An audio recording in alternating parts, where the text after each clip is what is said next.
সম্মানিত দর্শক বন্ধুরা, আসসালামু আলাইকুম। দূর দূরান্তে দেশ অথবা দেশের বাইরে থেকে ঠিক এই মুহূর্তে যেখান থেকে আমার দিকে তাকিয়ে আছেন, আমি আপন আর যে আপন জীবনের গল্পের নতুন একটা এপিসোডে আপনাকে বরাবরের মতো স্বাগতম জানাচ্ছি। দর্শক বন্ধুরা, আমাদের বাড়ির আঙিনায় বসবাস করা মাকড়সার সাথে আমরা সবাই পরিচিত। খুব খেয়াল করে দেখবেন যে মাকড়সার যখন বাচ্চা হয় তখন মাকড়সা তার বাচ্চাটাকে বুকের মধ্যখানে রাখে, আর ওই মাকড়সার বাচ্চাটা একটু একটু করে মা মাকড়সার শরীরের মাংস খেতে খেতে একটা সময় বাচ্চাটা যখন ভূমিষ্ঠ হয় তখন পড়ে থাকে মাকড়সা মায়ের মরা কঙ্কালটা। ঠিক তেমনি আমি আজ আপনাদের সামনে মানুষরূপী এক মাকড়সার জীবনের গল্প প্রচার করতে যাচ্ছি। দর্শক বন্ধুরা, আজ আমি আপনাদের সামনে রাকিবের জীবনের এক ভয়াবহ বাস্তব ঘটনা শেয়ার করতে যাচ্ছি। আশা করি গল্পটা শুরু থেকে শেষ পর্যন্ত সবাই মনোযোগ দিয়ে শুনবেন। ধন্যবাদ সবাইকে। সম্মানিত দর্শক বন্ধুরা, আসসালামু আলাইকুম রহমতুল্লাহি ওবারাকাতু। আমার নাম রাকিব হাসান, আমার বাড়ি কুমিল্লা। দর্শক শ্রোতা, আমার জীবনের গল্পটা শুরু করার শুরুতেই আমি আপনাদেরকে আমার পরিবারের ব্যাপারে জানিয়ে রাখি। আমার পরিবারে আমি আছি, আমার বাবা আছে, মা আছে আমার দুইটা ছোটো বোন সহ একটা ছোট ভাই। আমাদের পরিবারটা একটা মধ্যবিত্ত পরিবার চেয়েও একটু নিচে। আমার আব্বা একজন গাছি বলতে আমাদের গ্রামের বাড়িতে বেশিরভাগ ক্ষেত্রে দেখা যায় যে প্রতি বাড়িতে অনেক বেশি গাছগাছালি থাকে। আমার আব্বা গাছ কাটে, তারপর গাছ পরিষ্কার করে, বড় বড় গাছের ঢাল কাটে। এভাবে আমার আব্বা অল্প কিছু টাকা উপার্জন করে, সে টাকা দিয়ে আমাদের সংসারটা খুব কষ্ট করে চলে।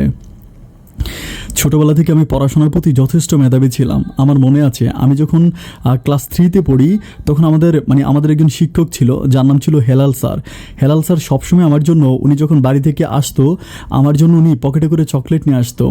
আমি ক্লাস 3-তে পড়ি, বাট উনি আমাকে ওনার নিজের ছেলের মতো আদর করতো। আমাকে বলতো যে তুই পড়াশোনা করলে একদিন অনেক বড় হবি। হেলাল স্যার আমাকে অনেক বেশি ভালোবাসতো। হেলাল স্যার আমাকে খুব আমাকে উনি প্রাইভেটও পড়াইতো, বাট আমার কাছ থেকে কোনো টাকা নিত না। একটা পর্যায়ে ক্লাস 5-এ আমি বৃত্তি পরীক্ষা দিই, অ্যান্ড আমি যখন ক্লাস 5-এ বৃত্তি পরীক্ষা দিই আমি ক্লাস 5-এ বৃত্তি পাই। এরপর আব্বা আমাকে ক্লাস 6-এ ভর্তি করায়। আব্বার অনেক ইচ্ছা ছিল আমাকে পড়াশোনা করানোর। তো এরকম করতে করতে আমি যখন ক্লাস 8-এ পড়ি তখন আমার আব্বা একদিন তাল গাছ থেকে তাল কাটার সময় আমার আব্বা তাল গাছ থেকে পড়ে যায়।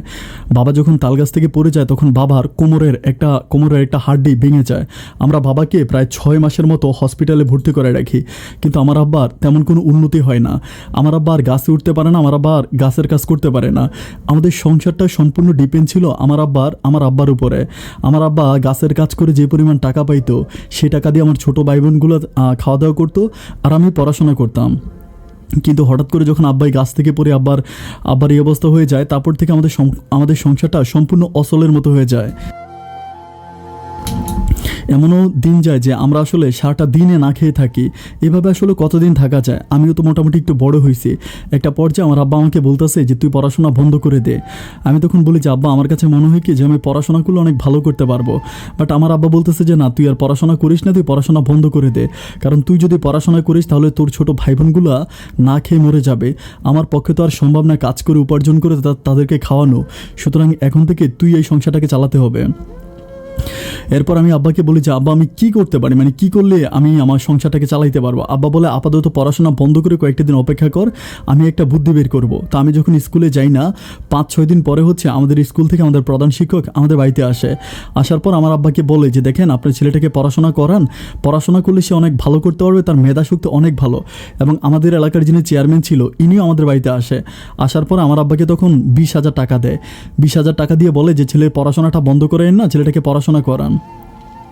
তখন আব্বা তাদেরকে বলে যে আচ্ছা ঠিক আছে, আমি চেষ্টা করবো তাকে পড়াশোনা করানোর জন্য। এরপরে আমার আব্বা আমাকে আবারও স্কুলে পাঠায়, কিন্তু আমি আরও 1 বছর পড়াশোনা করি। আমি ক্লাস 8 থেকে ক্লাস 9-এ উঠি। ক্লাস 9-এ ওঠার পরে তখন থেকে আমি খেয়াল করতেছি যে আমাদের সংসারের অবস্থা সেম আগের মতোই, নুন আনতে পান্তা পোড়ায়। এত খারাপ অবস্থা যে আমার কাছে পড়াশোনা করতে আর ভালো লাগে না। আমি যখন স্কুলে যাই তখন আমি দেখি যে আমার ছোটো ভাই বোনগুলো ক্ষুধার জ্বালায় কান্নাকাটি করে। ওরা কান্নাকাটি করে, ঘরের এটা সেটা ভাঙে। আমার মায়ের মুখের দিকে তাকালে যেন আমার মায়ের মুখটা একেবারে কালো হয়ে থাকে। এত খারাপ লাগে যে আমার পরিবারের মানুষগুলোর জন্য। আমি তখন বলি যে যাই হোক, আমি আর পড়াশোনা করব না। ক্লাস 9-এ আমি প্রথম সাময়িক পরীক্ষা দেওয়ার পরে আমি আর স্কুলে যাই না। তখন আবার আমার আব্বা আমাকে বলে যে তুই স্কুলে যা, আমি তো মেম্বারের কাছে, আমি তো চেয়ারম্যানের কাছে কথা দিয়েছি, আর তুই শিক্ষকের তোর স্কুলের প্রধান শিক্ষকের কাছে কথা দিয়েছি। তুই যদি স্কুলে না যাস তাহলে আমি তাদের কাছে অনেক ছোট হয়ে যাব। আমি বলি বাবা, স্কুলে পড়াশোনা করাটা আসলে বড় ব্যাপার না, বড় ব্যাপার হচ্ছে পেটের ক্ষুধা। পেটের ক্ষুধা কিন্তু বুঝবে না যে আমি পড়াশোনা করতেছি, আমাদের ঘরে আয় উপার্জন নাই, আমি না খেয়ে কতদিন ধরে পড়বো। আর তুমি দেখতেছো যে সংসারের অবস্থা এতটাই খারাপ, আমার ছোট ভাই বোনগুলো প্রায় মরে যাওয়ার মতো অবস্থা। তো বাড়ির মানুষগুলো, আমাদের গ্রামের মানুষগুলো আমাদেরকে প্রচুর পরিমাণ হেল্প করে, এটা আসলে মিথ্যে বলবো না। গ্রামের প্রায় সব মানুষই মোটামুটি আমাদেরকে চাল ডাল থেকে শুরু করে আমাদেরকে মানে নিত্য প্রয়োজনীয় জিনিসগুলো আমাদেরকে দেয়, কিন্তু মানুষের কাছ থেকে চেয়ে আর কতদিন। একটা পর্যায়ে আমি আব্বাকে বলি যে আব্বা কী করা যায় তুমি আমাকে বলো। এরপর থেকে আমি স্কুলে যাই না, আমাদের প্রধান শিক্ষক আবারও বাড়িতে আসে। আমি একদিন স্যারের পা ধরে খুব কান্নাকাটি করি, আমি বলি স্যার আপনি আমাকে মাফ করে দেন, আমি আসলে আর পড়াশোনা করতে পারবো না, কারণ আমার কাছে মনে হয় না যে আমি পড়াশোনা করলে আমি আমার বাবা মা ভাই বোনগুলোকে বাঁচাতে পারবো। তো স্যার খুব দুঃখ করে, অ্যান্ড দুঃখ করে স্যার চলে যায়। এরপরে আমি আব্বাকে বলি যে আব্বা কী কাজ করা যায়, মানে কী কাজ করলে আমি মোটামুটি আমার সংসারটাকে চালাইতে পারবো। তখন আব্বা আমাকে বলে যে তুই একটা কাজ কর, মানে তুই একটা ছোট মুদি দোকান দে। মানে আমাদের আসলে অত বেশি টাকা পয়সা নাই, মানে খুব বেশি টাকা পয়সা কম। তো বাবা বলতেছে যে আমার কাছে কিছু পুঁজি আছে, কিছু টাকা আমি জমায় রাখছি, এই জমানো টাকাগুলো দিয়ে তুই একটা মুদি দোকান দে। তো মুদি দোকান দেওয়ার মতো আসলে ওরকম কোনো মানে জায়গা আমাদের বাড়িতে, আমাদের এলাকাতে নাই। তো আমাদের এলাকাতে একটা ছোট বাজার আছে, আমি যদি ওখানে মুদি দোকান দিই তাহলে ওখানে মুদি দোকান দিতে হলে ওই দোকানে সালামি দিতে হয়, মানে দোকান নেওয়ার আগে দোকানিকে সালামি দিতে হয়। কিন্তু সালামি দিয়ে দোকান শুরু করতে ম্যাক্সিমাম 1 লাখ টাকা সর্বনিম্ন লাগবে। কিন্তু আমার আব্বার কাছে পুঁজি আছে মাত্র 30,000 টাকা। তো 30,000 টাকা দিয়ে আসলে কী দোকান দেওয়া যায়। এরপরে আমি আমার আব্বাকে বলি যে আব্বা ঠিক আছে 30,000 টাকা দিয়ে আমি একটা দোকান দিব। পরে আমাদের ঘরটা ছিল, আমি একটু বলে রাখি, আমাদের ঘরটা ছিল একটা রাস্তার পাশে। মানে আমাদের গ্রামের ভিতরে ঢুকার, মানে আমাদের গ্রামে ঢুকার সর্বপ্রথম যে রাস্তাটা, ওই রাস্তাটার পাশে আমাদের ঘরটা ছিল। তো আমি বললাম যে আমাদের ঘরটাই তো ধরতে গেলে একরকম রাস্তায়। পরে আমি করি কি, আমাদের ঘরের পিছনে একটা ছোট্ট দোকান দেই, মানে টিন দিয়ে, মানে পুরনো টিন দিয়ে সার্ভার সিস্টেম করে টঙ্গের মতো করে, মানে নিচে চকি বিছিয়ে একটা খুবই ছোট দোকান দেই। দোকান দেওয়ার পরে আমি তখন আমার আব্বাকে বলি যে আব্বা এইটার ভিতরে আমি মালামাল উঠাবো। তো দোকানটা ঠিক করতে আমার প্রায় 7 থেকে 8,000 টাকার মতো লেগে যায়। অ্যান্ড বাকি টাকাগুলো আমি কোম্পানিদের সাথে কন্ট্রাক্ট করি, মানে হচ্ছে প্রাণ কোম্পানি আছে, তারপরে এরকম লিভার ব্রাদার্স বা অনেক ভালো ভালো কোম্পানি আছে। এদেরকে আমি বলি যে দেখেন আমি পড়াশোনায় খুব মেধাবী স্টুডেন্ট ছিলাম, মানে তাদেরকে বুঝিয়ে বলি, কোম্পানির যে এসআরগুলো আছে তাদেরকে বলি যে ভাই আমার কাছে পুঁজি নাই, আমি আপনাদেরকে মাল বেচে টাকা দিব। তো ওরা আমাকে দেখা যায় কি 20,000 টাকার মাল দিচ্ছে, আমি তাদেরকে 2,000 টাকা দিচ্ছি, 2,000 টাকা দিচ্ছি। অ্যান্ড বাকি টাকা তাদেরকে বলি যে আমি মাল বিক্রি করে আপনাদেরকে টাকা দিব। অ্যান্ড মানুষগুলো আসলে প্রচুর পরিমাণ হেল্পফুল, তারাও আমাকে প্রচুর পরিমাণ সাহায্য সহযোগিতা করে। একটা পর্যায়ে তারা আমাকে যখন হেল্প করতে থাকে, আমি প্রায় 6 মাসের ভিতরে আমার কোম্পানি থেকে যত টাকা আমার বাকি ছিল, আমি কোম্পানির সম্পূর্ণ বাকি টাকা শোধ করে ফেলি, এবং আমি তখন অনেক ভালোভাবে টাকা উপার্জন করতে থাকি। একটা পর্যায়ে আমি তখন আমার আব্বা বলতেছিল যে এখন তো আমাদের আয় উপার্জনটা অনেক অনেক বেশি হচ্ছে। আচ্ছা, আরেকটা ব্যাপার বলে রাখি, আপনারা হয়তো অনেকেই মনে করতে পারেন যে আমার আব্বাও তো চাইলে এই দোকানে বসে দোকানটা চালিয়ে সংসারটা চালাইতে পারে। আমার আব্বার কিন্তু একটা প্রবলেম আছে, আমার আব্বার কোমরের মাংস, মানে কোমরের হাড্ডি ভাঙা। আমার আব্বা একটা জায়গার ভিতরে 10-15 মিনিটের বেশি বসে থাকতে পারে না। আব্বা যদি ওখানে বসে থাকে অনেকক্ষণ ধরে, তাহলে আব্বার কোমরে প্রচণ্ড রকম ব্যথা হয়। আব্বা রাতের বেলায় ঘুমাইতে পারে না, ঘুমেও আব্বা প্রচুর পরিমাণ কান্নাকাটি করে। আমার আব্বা আসলে একটানা 1 ঘন্টা বা আধা ঘন্টা কোনো জায়গায় বসে থাকতে পারে না। তো আবার কোমর প্রচুর পরিমাণ ব্যথা হয়ে যায়। ডাক্তার বলেছিল এটা অপারেশন করানোর জন্য, কিন্তু অপারেশন করাতে যে পরিমাণ টাকা লাগে সেই পরিমাণ টাকা আমাদের পরিবারে ছিল না, যার জন্য আব্বা মানে ব্যথার ওষুধ খেয়ে খেয়ে কোনো মতে বেঁচে আছে। যাই হোক, এভাবে যেতে যেতে একটা পর্যায়ে আমি তখন মানে অনেক ভালো আমার দোকানটা চলতেছে, আমি কোম্পানির টাকাও শোধ করে ফেলছি, আমাদের সংসারটা অনেক ভালো চলতেছে, সংসারে আর আগের মতো তেমন কোনো অভাব অনটন নেই। একটা পর্যায়ে আমি আমার আব্বাকে বললাম, আমার ছোটো ভাইটা তখন ক্লাস 5-এ পড়ে, আর আমার ছোটো 2টা বোন তখন মানে স্কুলে ভর্তি হয়েছে। আমি তখন আমার আব্বার বলতেছিলাম যে আব্বা একটা কাজ করলে কেমন হয়, আমার ভাই বোনগুলোকে আমি পড়াশোনা করাই। আব্বা বলতেছে তুই এতটা মেধাবী ছিলি, আমি তোকে পড়াশোনা করাইতে পারি নাই, আর তোর ছোটো ভাই বোনগুলো আর কিসের মেধাবী, ওদের পড়াশোনা করে কি হবে। আমি বললাম আব্বা আমি তো এখন টাকা উপার্জন করতেছি, আর আমাদের সংসারটা আমার উপার্জনের টাকা অনেক ভালোই চলতেছে, তাহলে ছোট ভাই বোনগুলো যদি পড়াশোনা করে তাহলে আপত্তি কি, ওরা পড়াশোনা করুক, ওর পড়াশোনাগুলো খুব ভালো করতে পারবে। একটা পর্যায়ে আব্বার কাছ থেকে পারমিশন নিয়ে আমার ছোট ভাইয়ের নাম ছিল ইরফান, আমি ইরফানকে বলি যে ভাই তুই অনেক মনোযোগ দিয়ে পড়াশোনা করবি, আমি যেরকমভাবে পড়াশোনা করছি আমাকে স্কুলে নেওয়ার জন্য যেরকম আমাদের বাড়িতে চেয়ারম্যান আসছে, মানে আমাদের হেড স্যার আসছে, ঠিক যেন তারাও তোকে এরকম বাড়ি থেকে নেওয়ার জন্য তারা আসে। কিন্তু আমার ছোটো ভাই ক্লাস 5-এ বৃত্তি পরীক্ষাতে বৃত্তি পায় না, এরপর ওকে ক্লাস 6-এ ভর্তি করায়। কিন্তু ও আসলে পড়াশোনার প্রতি অতটা মেধাবী না, হয় না যে একটা মানুষ অনেক বেশি মেধাবী, ওরকম কোনো মেধাবী না। যাই হোক, ও পড়াশোনা করতেছে, ছোট দুইটা বোন আছে, ওরাও পড়াশোনা করে। আব্বা আম্মার ভরণ পোষণ, আব্বার ওষুধ থেকে শুরু করে সম্পূর্ণ পরিবারটা আমাদের ডিপেন্ড হয়ে যায় আমার ওই ছোট্ট টঙের দোকানের উপরে। তখন আমি ওখানে চা উঠাই, বিস্কিট উঠাই, মানে দোকানটাকে আমি এমনভাবে করি যে এখানে যাবতীয় সব কিছু পাওয়া যায়। মুড়ি, চানাচুর, বিস্কিট থেকে শুরু করে ডাল, চাল, তেল, পেঁয়াজ, রসুন, আদা, মরিচ এবং মানে চা, বিস্কিট, মানে এভরিথিং, একদম ভ্যারাইটিস টাইপের একটা দোকান আমি করি। তো দোকান থেকে আমার কিন্তু আয় হয়, মানে প্রচুর টাকা আয় হয়। এটা আসলে আমি বলে বোঝাতে পারবো না যে আমার কাস্টমার কিন্তু প্রচুর। কারণ আমাদের গ্রাম থেকে একটু দূরে গেলে একটা ছোট্ট বাজার হয়, তো আমাদের গ্রাম থেকে মানুষ এত হেঁটে ওই দোকানের পর্যন্ত যায় না। মানে গ্রামের যত নিত্য প্রয়োজন, দেখা যায় একটু পেঁয়াজ লাগলো আমার দোকানে চলে আসে। তো ওরকম খুচরা মাল বিক্রি করলে কিন্তু অনেক ভালো টাকা আয় করা যায়। এভাবে যেতে যেতে আমার দিনগুলো খুব ভালোই কাটতেছিল। আমি তখন আমাদের এলাকাতে মোটামুটি একজন পরিচিত দোকানদার হয়ে যায়। মানে যেখানে যেটাই লাগুক না কেন, তো মানে প্রত্যেকের মা একটা কথাই বলবে যে যাও রাকিবের দোকান থেকে নিয়ে আসো। মানে তেল লাগবে, একটা ছোট বাচ্চাকেও তেলের বোতল মানে হাতে ধরাই দিয়ে বলতেছে যে যা রাকিবের দোকান থেকে তেল নিয়ে আয়। মানে রাকিব একটা ব্র্যান্ড হয়ে গেছে আমাদের গ্রামের প্রত্যেকটা মানুষের মুখে মুখে আমার নাম। এবং আলহামদুলিল্লাহ আমি তখন গ্রামের মানে মানুষের উপকারও করি। মাঝে মাঝে এরকম হয় না যে কোনো পরিবার, মানে কোনো গরিবের পরিবার ওরা আসলে বাজার করতে পারে না। আমার কিন্তু এরকমও গেছে যে আমি একটা পরিবারকে 3,000-4,000 টাকা পর্যন্ত বাকি দিছি। অ্যান্ড বাকি দেওয়ার পরে তারা আর আমার দোকানে আসতো না, তারা তখন বড় বাজার থেকে বাজার করতো। এরকম অনেক মানুষকে আমি আমাদের গ্রামে বাকি দিছি। কিন্তু আমি কখনো তাদের সামনে দাঁড়িয়ে টাকা খুঁজি নাই, কখনো বলি না যে আপনি আমার দোকান থেকে বাকি খেয়েছেন, আমার বাকি টাকা দিয়ে যান। কারণ আমি জানি যে একটা মানুষের নাই বলেই কিন্তু সে আমার সামনে আসতে পারে না। যদি তার থাকতো তাহলে সে কিন্তু লজ্জা পাইতো, মানে সে কিন্তু আমাকে ঠিকই দিত। আর কোনো পানাদারের সামনে যখন আমি যদি কোনো দেনাদারের সামনে যাই বা কোনো মানুষের কাছে টাকা পাবো, আমি তার সামনে গেলে মানুষটা এত লজ্জা পায়, মানে আমার কাছে মনে হয় যিনি আল্লাহকে মনে মনে বলে যে আল্লাহ মাটিটা ফাঁক করে, তো আমি মাটির ভিতরে ঢুকে যাই। আমার একটা মনে আছে, আমাদের এখানে কুদ্দুস কাকা বলতে একটা লোক আছে, উনি হচ্ছে আমার আব্বার খুব পরিচিত একজন বন্ধু ছিল। তো উনি আমার দোকান থেকে 2,500 টাকার মতো বাকি খায়। বাকি খাওয়ার পরে উনি আর আমার দোকানে আসে না। একদিন আমি ওনাকে দেখি রাস্তার ভিতরে দেখার পরে উনি আমার দিকে তাকায় কান্না করে দেয়, মানে ওনার চোখের পানিগুলো পড়তেছে। আমি তখন দূরে কাকা আপনি কাঁদতেছেন কেন, কী হয়েছে? আমার বলে বাবা তুই আমার কিছু বলিস না, আমার কাছে টাকা নাই রে বাপ, টাকা থাকলে আমি ঠিকই তোর টাকা দিয়ে তোর দোকান থেকে বাজার করতাম। মানে হচ্ছে উনি বাজার থেকে মানে আমাদের এখানে যে ছোটো বাজারটা আছে ওইখান থেকে বাজার করে উনি নিয়ে আসছে। তখন আমার সামনে পড়ছে, কারণ এটা তো আসলে আমি বলতেই পারি যেহেতু আমি ওনার কাছে বাকি টাকা পাবো। উনি আমার দোকান থেকে মাল না নিয়ে উনি নগদ টাকা দিয়ে তখন বাজার থেকে উনি বাজার করে আনে। কিন্তু আমি জানি যে মানুষটার কাছে আসলে আমার বাকি টাকা পরিশোধ করার মতো টাকা ওনার হাতে নাই, যার জন্য উনি আমাকে দিতে পারে না। এভাবে যেতে যেতে আমার দিনগুলো কাটতে থাকে। একদিন হচ্ছে আমি সন্ধ্যার সময় আমার দোকানে বসে আছি। তো সন্ধ্যার সময় আমার দোকানে বসে আছি মাগরিবের একটু আগে। তো একটা মহিলা মানে আমার দোকানের সামনে বসে বসে কান্না করতেছে। আমাদের গ্রাম বলতে আমাদের পার্শ্ববর্তী গ্রামের একটা মহিলা। তো কান্নাকাটি করতেছে, আমি বুঝতেছি না যে উনি কান্না কেন করতেছে। আমি ওনার সামনে যেয়ে জিজ্ঞেস করি কী ব্যাপার কাকি, কাঁদতেছেন কেন? কোনো কথা বলে না, খুবই কান্না করে। আমি তখন বলি যে আপনি কেন কান্না করতেছেন আমারে বলেন। পরে বলতেছে বাবারে কালকে আমার কিস্তি বলতে গ্রামের মানুষজন হচ্ছে মানে গ্রামীণ ব্যাংক সহ বিভিন্ন সমিতি থেকে এক দাগে টাকা উঠায়, যেন 50,000 বা 1 লাখ এরকম টাকা উঠায়। অ্যান্ড প্রতি সপ্তাহে বা প্রতিদিন এরকম করে কিস্তি দিতে হয়, মানে কিস্তি দিয়ে সে টাকা পরিশোধ করে। ধরেন 1 লাখ টাকা উঠালো, সে কিস্তি দিয়ে প্রতি মাসে দিতে দেখা গেল কি সে 1,20,000 টাকা পরিশোধ করতে হয়। মানে এই টাকাটা এক দাগে নিয়ে আসে অ্যান্ড সেটা হচ্ছে ভেঙে দেয়। তো যারা গ্রামীণ ব্যাংকে যারা ঋণগুলো দেয় তারা কিন্তু এটা জিনিস চিন্তা করে। ধরেন একটা গরু যদি কোনো একটা মানুষ কিনলো, একটা গরু 1 লাখ টাকা দিয়ে কেনার পরে গরুর দুধটা বিক্রি করলো, তাহলে সে হচ্ছে সমিতিতে লোনটা চালাইলো, মানে কিস্তিটা চালাইলো। কিস্তিটা চালাইতে একটা পর্যায়ে গরুটা তার হয়ে গেল।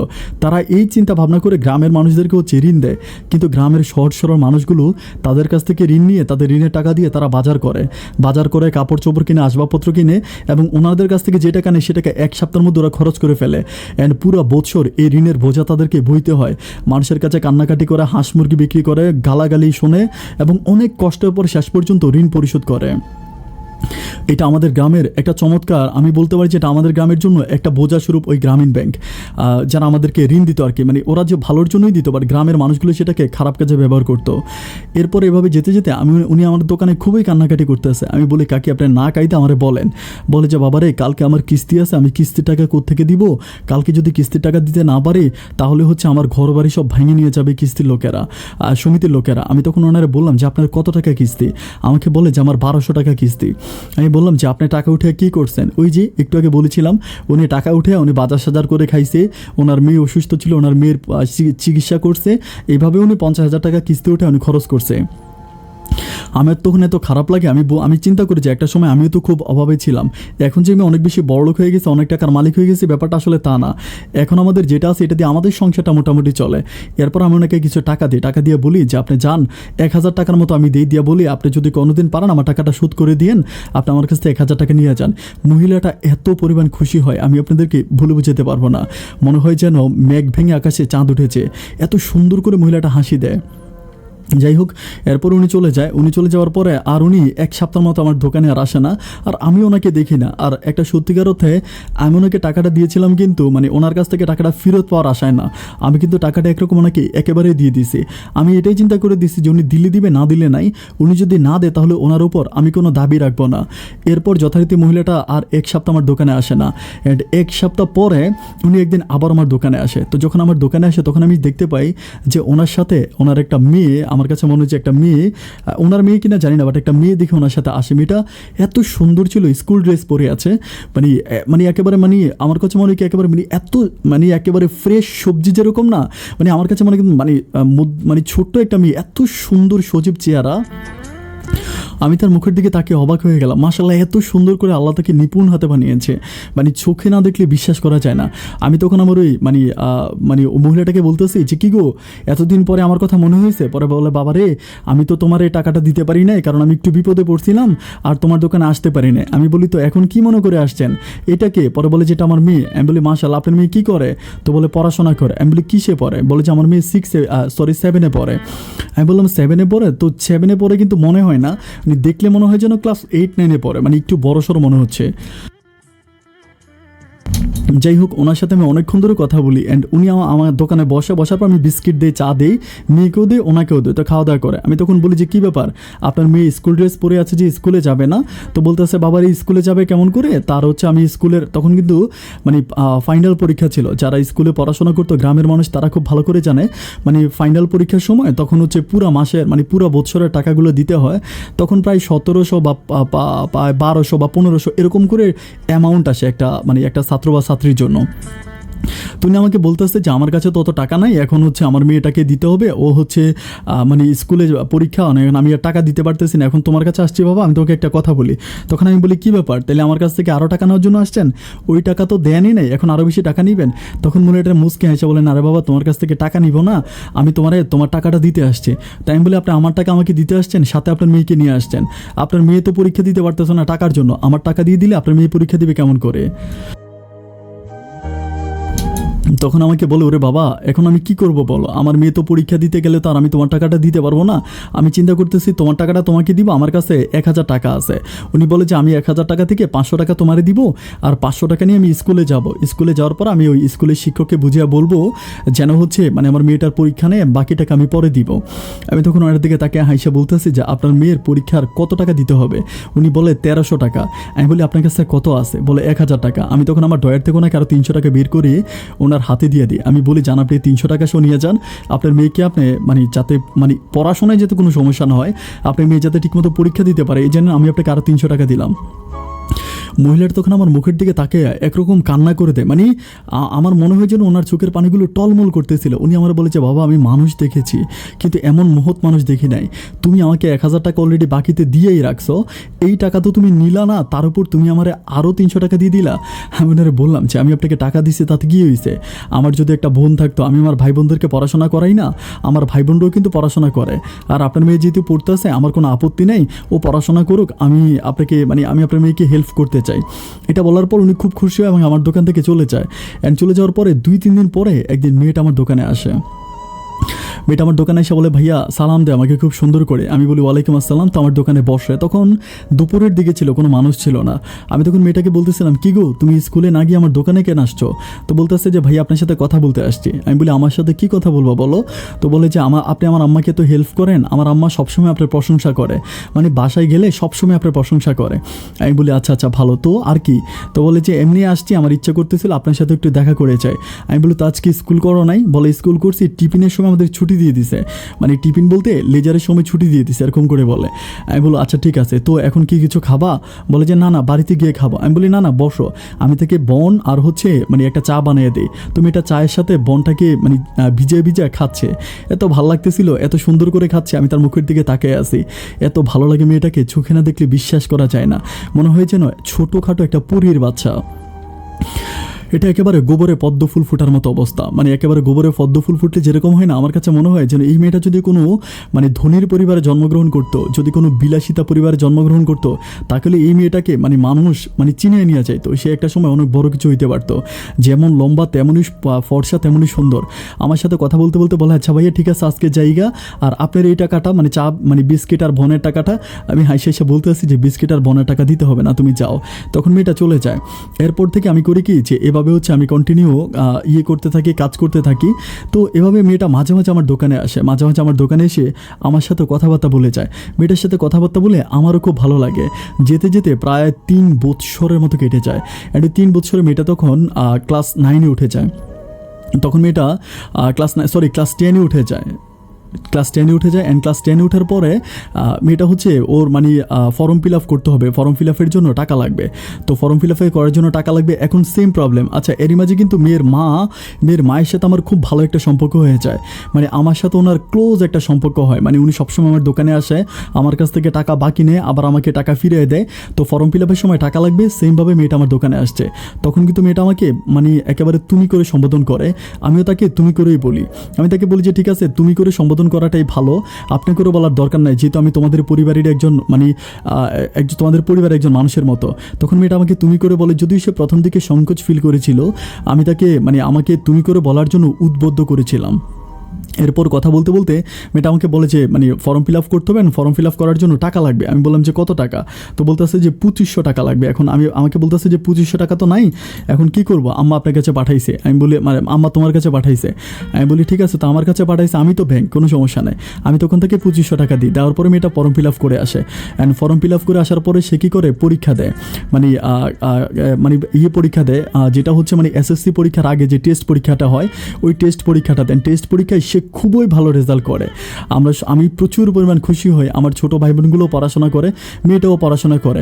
সত্যিকার অর্থে আমি চিন্তা করি যে আমি আমার 2টা বোনকে আমি যেভাবে টাকা দিই, আমি এই মেয়েটাকে সেমভাবেই টাকা দিই, আমি তাকে আলাদা চোখে দেখি না। আমি বলি আমার বোনদেরকে আমি পড়াশোনা করাইতে বলি, একটা মেয়ের পড়াশোনা করলে কী হবে? যদিও এটা নিয়ে বাবা এবং মা দুজনে আমার উপর একটু বিরক্ত, বাট তারপরে আমি মেয়েটাকে টাকা দিয়ে সে পড়াশোনা করুক। কারণ আমি পড়াশোনা করতে পারি না। সবার কাছে শুনি মেয়েটা নাকি অনেক মেধাবী, সবাই বলে যে মেয়েটা প্রচুর পরিমাণ মেধাবী, অনেক ভালো স্টুডেন্ট।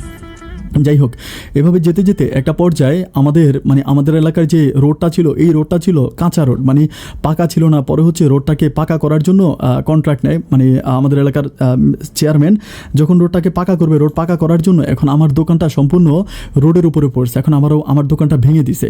দোকানটা ভেঙে দেওয়ার পরে দোকানটা ভেঙে দিয়ে আমাদের বাড়িরও প্রায় অর্ধেকের মতো জায়গা প্রায় দোকানের মানে রাস্তার মধ্যে পড়ে গেছে। এরপর আমার বাড়িটাও ভাঙে, তারপর হচ্ছে আমার দোকানটাও ভেঙে দেওয়ার পরে প্রচুর পরিমাণ বিপদে পড়ে যায়। মানে কী করবো ঠিক বুঝতে পারতেছিলাম না। খুবই মানে দোকান ভেঙে দেয়, তারপরে সব কিছু ভেঙে দেয়। অ্যান্ড করার পরে দোকান থেকে আমাকে যেখানে দোকান করার জন্য বলা হয়, এটা আমাদের থেকে মানে রাস্তা থেকে অনেক দূর। ওইখানে আমাকে মানে চেয়ারম্যান সাহেব দেখাই দিয়ে যে এইখানে তুমি দোকান দাও, কারণ এটা সম্পূর্ণ রাস্তাটা পড়ে গেছে। মানে এই পাশে কত ফিট, এই পাশে কত ফিট, এরকম করে 2 পাশে রাস্তাটাকে বড় করে, রাস্তাটাকে তখন পাকা করে। আমি তখন বড় বিপাকে পড়ে যাই, দোকানটা তখন বন্ধ হয়ে যায়। অ্যান্ড বন্ধ হয়ে যাওয়ার পরে তখন আমি কী করি, আমি বলি যাই হোক, দোকানের যেখানে আমাকে দেখাই দেয় আমি সেখানে তখন দোকান করি। এই সময় রাস্তাটা ফাঁকা হয়ে যায়। রাস্তা ফাঁকা হয়ে যাওয়ার পরে এই রাস্তায় অটো চলাচল করতে শুরু করে, মানে রিক্সা চলাচল করে। এরকম করে চলাচল করতেছে যখন, তখন আমার আর ব্যবসাটা আমার আগের মতো হয় না। তখন দেখা যায় আমাদের এলাকার সব মানুষ ওখানে সিএনজি চলে, রিক্সা চলে, রিক্সা বা সিএনজি দিয়ে ওরা তখন বাজার থেকে মালামাল আনে। আমি আসলে বাজারে থেকে যেই পরিমাণে, মানে বাজার থেকে যেই রেট, আমি কিন্তু সেই রেট মানুষকে দিতে পারি না, কারণ আমিও তো বাজার থেকে কিনে আনি। আমি প্রতি কেজিতে 2 টাকা 3 টাকা লাভ করে বিক্রি করি। আর তখন মানুষ 2 টাকা 3 টাকা লাভের আশায় মানুষ একেবারে ব্যাগ ভর্তি বাজার করে, মানে ছোট বাজার থেকে ব্যাগ ভর্তি বাজার করে বাড়িতে নিয়ে আসে। আমার এখান থেকে কেউ তখন আর বাজার সাজার করে না। আমার ব্যবসাটা তখন খুব খারাপ হয়ে যায়। আর ওই যে মেয়েটা, ওই মেয়েটা তখন টিউশনি করে, আর টিউশনি করে সে তার মাকেও হেল্প করে, সে নিজেও পড়াশোনা করে। তো এখন আমি খুবই বিপাকে পড়েছি। একটা সময় আমি আমার দোকানটা সম্পূর্ণ বন্ধ করে দিই। সম্পূর্ণ বন্ধ করে দেওয়ার পর আমি আব্বাকে বলি যে আব্বা, এই ব্যবসা বাণিজ্যের হবে না, কারণ এখন তো রোড পাকা হয়ে গেছে, এখন মানুষ সবাই বাজার থেকে বাজার করে আনবে। আমার এই গ্রামের আমার এই গ্রাম থেকে কেউ আর আমার কাছ থেকে বাজার করবে না। তো বাবা আমাকে বলতেছে এখন কী করবে? তখন আমার কাছে মোটামুটি পুঁজি থাকে প্রায়, আমি তখন ব্যবসা বাণিজ্য করে প্রায় 4 থেকে 4.5 লাখ টাকার মতো আমি পুঁজি রাখি, এটা আমি জমা করে রাখি। তখন আমি আমার আব্বারে বলতেছিলাম যে আব্বা, মানুষ বিদেশ যায়, বিদেশ চাইলে মানুষ বিল্ডিং দেয়, টাকা পয়সা কামায়, অনেক বড় লোক হয়। আমি একটা কাজ করব, আমি বিদেশে চলে যাব। আমার বাবা আমার বলতেছে যে বিদেশে গিয়ে তুই কী করবি? আমি বলি সবাই বিদেশে যায়, টাকা পয়সা ইনকাম করে, আমি বিদেশে যাব। কারণ বিদেশে গেলে দেখেছি, মানে আমাদের এলাকাতে যতগুলো বিল্ডিং আছে সবগুলো বিল্ডিং হচ্ছে বিদেশি টাকায়, মানে বিদেশ থেকে টাকা উপার্জন করে এনে সবাই বিল্ডিং দিয়েছে। তো আমার তখন একটা টার্গেট জাগলো যে আমি বিদেশ চলে যাবো। আর আমার কাছে যেহেতু 4.5 লাখ টাকা পুঁজি আছে, তখন আসলে মিডল ইস্টের কান্ট্রিগুলোতে যাওয়ার জন্য 5 লাখ থেকে 5.5 লাখ বা হাইস্ট মানে 5.5 লাখ টাকা হলে এনাফ। 5.5 লাখ টাকা হলে মোটামুটি তখন মানে মিডল ইস্টে যাওয়া যায়। সালটা তখন ছিল লাইক 2011-12 মাঝামাঝি এরকম সময়। তো এরপরে আমি কি করি, আমার আব্বার সাথে কথাবার্তা বলে, আমাদের এলাকাতে একজন আদম ব্যবসায়িক আছে, ওনার সাথে কথাবার্তা বলি। ওনাকে বলি যে এই ঘটনা, আমি বিদেশ যাবো, আপনি আমাকে একটু বিদেশে যাওয়ার ব্যবস্থা করে। ওনার কাছে কথাবার্তা বলি। তখন উনি আমাকে ওমানের একটা ভিসা, মানে ওমানের একটা ভিসার কথা বলে, যে ভিসাটার দাম একটু কম, মানে 3 লাখ টাকা ছিল ভিসার দাম। আমাকে বলে যে ভিসাটার দাম 3 লাখ অ্যান্ড কাজটা অনেক ভালো। আমি তখন বলতেছি যে ওমানের ভিসা, আমি একটু মানে লাইক একটু কনফিউজড হয়ে যায় আর কি, যে ওমানের ভিসা। অ্যান্ড সবার কাছে শুনতেছি ওমান নাকি অতটা উন্নত না, মানে এই কান্ট্রিটা নাকি আরব গালফের ভিতরে এটা নাকি একটু গরিব দেশ, এরকম করে বলে। তো সবাই আমাকে, আমার বন্ধুবান্ধবরা আমাকে বোঝাচ্ছিল যে গরিব দেশ হইলেও ওইখানে গিয়ে যদি তুই একটা ব্যবসা বাণিজ্য শুরু করতে পারিস তাহলে তুই অনেক ভালো করতে পারবি। কারণ কাতার, কুয়েত, মালয়েশিয়া বা বাহারাইন, ওই দেশগুলো অনেক উন্নত, ওখানে ব্যবসা বাণিজ্য করার জন্য অনেক বেশি টাকার প্রয়োজন। কিন্তু তুই যদি ওমানে যাস, ওমানে তুই একটা ব্যবসা বাণিজ্য করতে গেলে খুব বেশি টাকা লাগবে না। আর এটা যেহেতু গরিব দেশ, তাহলে মানুষের প্রতি অনেক মায়া ভালোবাসা আছে। তখন আমি আমার সবার সাথে কথাবার্তা বলে আমি ওনার কাছ থেকে একটা ভিসা কিনি। ভিসা কেনার পরে উনি আমাকে ওমানে আসার জন্য আমার কাগজপত্র সব কিছু ঠিকঠাক করে দেয়। প্রায় 5 মাসের মতো, 5 মাসে আমার ভিসা হয়ে যায়। তো ভিসা হয়ে যাওয়ার পরে আমি একটা ব্যাপারে এখানে একটু বলে রাখি, ইন্টারভিউ করি। এটা হচ্ছে আমার ভিসাটা যখন হয়, ভিসা হওয়ার পরে এখন ভিসা তো আমি চেক করবো যে আমার এটা ভিসা কি মানে ভালো না খারাপ, এটা আমাকে চেক করতে হবে নাকি, মানে জাল ভিসা নাকি ভালো ভিসা, এটা চেক করার জন্য আমি তখন কী করি, আমি একটা কম্পিউটার দোকানে যাই। কম্পিউটার দোকানে গিয়ে বলি যে আমার ভিসাটা আমি চেক করবো, যে ওমানের ভিসাটা হাতে পাওয়ার পরে। তখন ওরা বলে যে ওমানের ভিসা চেক করা যায় না। আমি তখন বলি যে কী বলেন? বলে মিডল ইস্টের সব দেশের ভিসা চেক করা যায়, কিন্তু ওমানের ভিসা অনলাইনে চেক করা যায় না। আর আমি তখন বলি যে হায় আল্লাহ, তাহলে এখন আমি কী করবো? আমি তো বিপদে পড়ে যাই। আমি তখন চিন্তা করতেছি, আল্লাহ না করুক যদি, তখন কিন্তু গলা কাটা ভিসা হইতো, মানে গলা কাটা মানে জাল ভিসা হইতো, যে এয়ারপোর্ট থেকে লোক বিদায় করে দেয়, জেল টেল খাটায়, এরকম। আমি তখন প্রচুর পরিমাণ ভয় পাই। এরপর আমি বলি যা দেখা যাক আল্লাহ কী করে, আল্লাহর উপরে ভরসা রাখি। অ্যান্ড একটা পর্যায়ে আমি কী করি, ওই ওনার কথা মতো আমি তখন ওমানিতে আসি। তো ওমানের এয়ারপোর্টে আসার পরে আমার বুকটা তখন দরপর করে কাঁপতেছে, যেখানে ইমিগ্রেশন হয়, ইমিগ্রেশনে যেখানে হচ্ছে আমার কাগজপত্র চেক করবে, পাসপোর্ট চেক করবে। তো ওইখানে যখন সব কিছু চেক করতেছে আমি ভয়ে কাঁপতেছি। যে লোকটা মানে উনি মানে একজন অ্যারাবিক লোক ছিল, উনি কাগজপত্র চেক করে আমার মুখের দিকে তাকে হাসতেছে, বলে মানে আমাকে ইংলিশে বলতেছিল যে আমাকে এভাবে কেন অনেক কাঁপাকাঁপি করতেছে। আমি তো আর ইংলিশ এত বুঝি না বা আরবিও বুঝি না, আমি তখন কোনো কিছু বুঝি না, মানে নিচের দিকে তাকিয়ে আসি। একটা পর্যায়ে আমি এখান থেকে বের হওয়ার পর আমি বুঝতে পারি যে আমার ভিসাটা আসলে মানে জাল ভিসা ছিল না, ভিসাটা ভালো ভিসা ছিল। তো আমি যখন বাংলাদেশ থেকে আসি, আমাকে বলেছিল যে আমাকে মানে একটা দোকানে কাজ দিবে, মানে একটা দোকানে চাকরি, প্রতি মাসে 35,000 টাকা বেতন, এই কথা বলে আমাকে আনে। এর ভিতরে থাকা হচ্ছে কোম্পানির, খাওয়া নিচের। এটা বলার পর যিনি আমাকে ভিসা দেয়, ওনার সাথে দেখা করার পরে এই লোকটা মানে উনি আমাকে বলে যে সবই ঠিক আছে, কিন্তু একটা সমস্যা আছে, তোমাকে যেখানের ভিসা বলছিলাম আসলে এখন একটু প্রবলেম হয়ে গেছে, ওইখানে আমি তোমাকে দিতে পারবো না, কারণ তুমি আসতে অনেক লেট করে ফেলছো, ওদের ওইখানে লোক ফিল আপ হয়ে গেছে, আমি তোমাকে অন্য জায়গায় দিব। আমি তখন বলি যে অন্য জায়গায় মানে কি, মানে কোন জায়গায়? তখন আমাকে আরেকটা মানে একটা দোকানে দেয়, মানে গাড়ি ওয়াশের দোকান, যেখানে গাড়ি পরিষ্কার করা হয়। তো ওই দোকানে যাওয়ার পরে আমি দেখতেছি যে আমি ওখানে কাজ করি প্রায় 3 মাসের মতো, অ্যান্ড 3 মাসে একটা ইন্ডিয়ানি লোকের আন্ডারে কাজ করি, ইন্ডিয়ান আমাকে 1 টাকাও বেতন দেয় না। যখন বেতন দেয় না আমি তখন ইন্ডিয়ানিকে মানে যতটুকু পারি, মানে হিন্দি ভাষায় তো আমি অত ক্লিয়ার ভাষাটা বুঝি না, এরপরও যেভাবে বুঝে বলি যে আমার টাকা বা বেতনের কথা বলি, তখন ওই লোকটা বলে যে মানে আমাকে কি বলে আমি জানি না। একদিন একটা বাঙালি ভাইকে ডাইকা নিয়ে বলি যে ভাই ওনার সাথে কথা বলতো, আমি গাড়ি পরিষ্কার করে আজকে 3 মাস হয়ে গেছে, আমার কোনো বেতন দেয় না। তো বাঙালি ভাইটা যখন ওই ইন্ডিয়ান লোকটার সাথে কথা বলে, ইন্ডিয়ান লোকটা বলে যে আমাকে যে আনছে, মানে আমার যিনি দালাল ছিল, আমার ওই দালালকে নাকি সে প্রতি মাসে মাসে টাকা দিয়ে দিছে। আমি তখন আমার দালালের কাছে গিয়ে বলি যে কী ব্যাপার ভাই, আপনি আমার কাছ থেকে মানে আমি যেখানে কাজ করি ওইখান থেকে আপনি আমার বেতনটা উঠে নিয়ে আসলেন, আপনি আমাকে আমার বেতনের টাকা দিতেছেন না কেন? তখন আমাকে বলতেছে যে মানে বেতনের টাকা দিলে তোর 20,000 টাকা কে দিবে? আমি বলি যে 20,000 টাকা কে দিবে, মানে আমি তো বাংলাদেশ থেকে সম্পূর্ণ 20,000 টাকা দিয়ে আসছি। তো উনি বলতেছে যে না, তোর 20,000 টাকা 1 লাখ টাকা বাকি ছিল। আমি বলি কি বলেন? বলে 1 লাখ টাকা বাকি ছিল, ওই 1 লাখ টাকা আমি তোর এখান থেকে কাজের টাকা নিয়ে শোধ করব। আমি তখন বলতেছি ভাই রে, আমি সম্পূর্ণ 20,000 টাকাটা দিয়েই কিন্তু টিকিট, মানে আমি কিন্তু 20,000 টাকাটা দিয়েই বিষয়টা নিয়েছিলাম। আর আমার পরিবার থেকে আমি ওনাকে একটু বুঝিয়ে বলেছি, দেখেন আমি ঋণ করে আসছি, আমি একটু মানে মিথ্যে বলেছি, আমি ঋণ করে আসছি, আমাকে আপনি এভাবে করেন না, আমাকে কিছু টাকা দেন, না হলে আমার সংসারটা মরে যাবে। যতই কান্নাকাটি করি সে আমাকে কোনো রকম টাকা পয়সা দিবে না, তার একটাই কথা, না সে দিবে না। লোকটা ছিল চিটগংয়ের, এত কান্নাকাটি করি, এত মন খারাপ করে, তারপরে সে আমাকে টাকা দেয় না দেওয়ার পরে আমি তখন চিন্তা করতেছি যে আমি এখানে কাজ করে আর লাভ কি? 3 মাস কাজ করলাম, অ্যান্ড 3 মাসের টাকা সে তো আমার কাছ থেকে নিয়ে গেল। তো আরেকটা বাঙালি ভাই থাকে, ওনার বাড়িও কুমিল্লাতে, ওনার সাথে কথা বলি যে ভাই আমি তো বিপদে পড়ছি, আমার একটা কাজের ব্যবস্থা করে দেন না, এখানে কাজ করি বেতনও দেয় কম, আর বেতনের টাকা আমার ওই দালালে নিয়ে যায়। তখন উনি আমাকে বলে যে ঠিক আছে তাহলে তুমি আমার সাথে আসো। তখন উনি আমাকে কি করে, মানে তামে একটা কাজ দেয়, মানে তামের কাজ বলতে আরবিক ভাষায় তাম বলে, আমাদের বাংলা ভাষায় ঘাস বলে, মানে ঘাস কাটার কাজ, ঘাস কাটতে হবে, ঘাস কেটে তারপর ঘাস বিক্রি করতে হবে। আমি দেখলাম যে এই কাজটা মোটামুটি ইজি আছে, আমি একটু হ্যাংলা পাতলা ছিলাম, অত মোটা ছিলাম না। তো আমি করি কি, ওনার এখানে তাম কাটি, মানে তাম গাছ কাটি, তাম গাছ বলতে ঘাস কাটি। এটা ঘাসগুলো আমরা হচ্ছে মানে একটা আরবিক লোক আছে, ওনার কাছে আমরা প্রতি মোটা হচ্ছে 200 পয়সা, মানে আমাদের ওমানি 200 পয়সা ওরকম করে বিক্রি করি। তো দেখি যে মোটামুটি এটা তো অনেক ভালো। দেখতে দেখতে খেজুরের সৃজন আছে, মানে তখন খেজুরের কাজ হয়। আমি কিন্তু খেজুর গাছে উঠতে পারি না, তো আমার ওই মানুষগুলো আমাকে খেজুর গাছে উঠানো শেখায়। বাট একটা ব্যাপার এখানে বলে রাখি, যিনি আমার কফিল ছিল, যিনি আমার স্পন্সর ছিল, আমার স্পন্সরটা কিন্তু প্রচুর পরিমাণ ভালো ছিল। মানে উনি আমার বলতো যে সমস্যা নাই, তোরে আমি টাকা পয়সা দিব, বা তুই আমার প্রতি মাসে মাসে ফয়দা দিবে। ফয়দা মানে হচ্ছে ইন্টারেস্ট। ওনাকে প্রতি মাসে আমার ওমানি রিয়ালে হচ্ছে মানে 15 রিয়াল করে ওনাকে আমার ইন্টারেস্ট দিতে হইতো। মানে আমি যেখানে কাজ করি, আমাকে পুলিশে ধরো কোনো প্রবলেম হোক, আমি ওনাকে প্রতি মাসে যদি 15 রিয়াল দিয়ে দিই, তাহলে উনি আমাকে মানে পুলিশে ধরলো না, আমাকে পুলিশের কাছ থেকে উনি আমাকে বাঁচিয়ে আনবে। এই সত্ত্বেও ওনার সাথে আমার একটা ডিলিং হয়। ডিলিং হওয়ার পরে আমি তখন বাইরে কাজ করতেছি, আমি মোটামুটি ভালো টাকা উপার্জন করি। এরই মাঝে আমি আমার ছোটো ভাই বোনগুলোকে পড়াশোনা করাই। অ্যান্ড এরই মাঝে ছোটো ভাইটা তখন ও কী করে, এসএসসি পাস করার পরে ও তখন ডিপ্লোমাতে ভর্তি হয়, আমাদের কুমিল্লা পলিটেকনিক্যালে ভর্তি হয়, ওখানে থেকে ও পড়াশোনা করে। আর ছোটো ছোটো বোনগুলো তখন বড় বড় হয়ে যায়। তো এরই মাঝে আমার বড় বোনটার বিয়ের ঘর আসে, আম্মা আমাকে বলে যেরকম ওর মানে আমার বড় বোনটার নাম ছিল নাজমা। তো নাজমার বিয়ের ঘর আসে, আমি আমার মারে বলি যে ঠিক আছে টাকা পয়সা তো সমস্যা না, আমি টাকা দিব। টাকা দেওয়ার পরে আমার ওই বড় বোনটার বিয়ে হয়। এরপরে সংসারে থাকে বাবা মা আর ছোটো ভাই আর একটা ছোটো বোন। তো এভাবেই সংসার চলতেছে, আলহামদুলিল্লাহ আমার দিনগুলো খুব ভালোই কাটতেছে।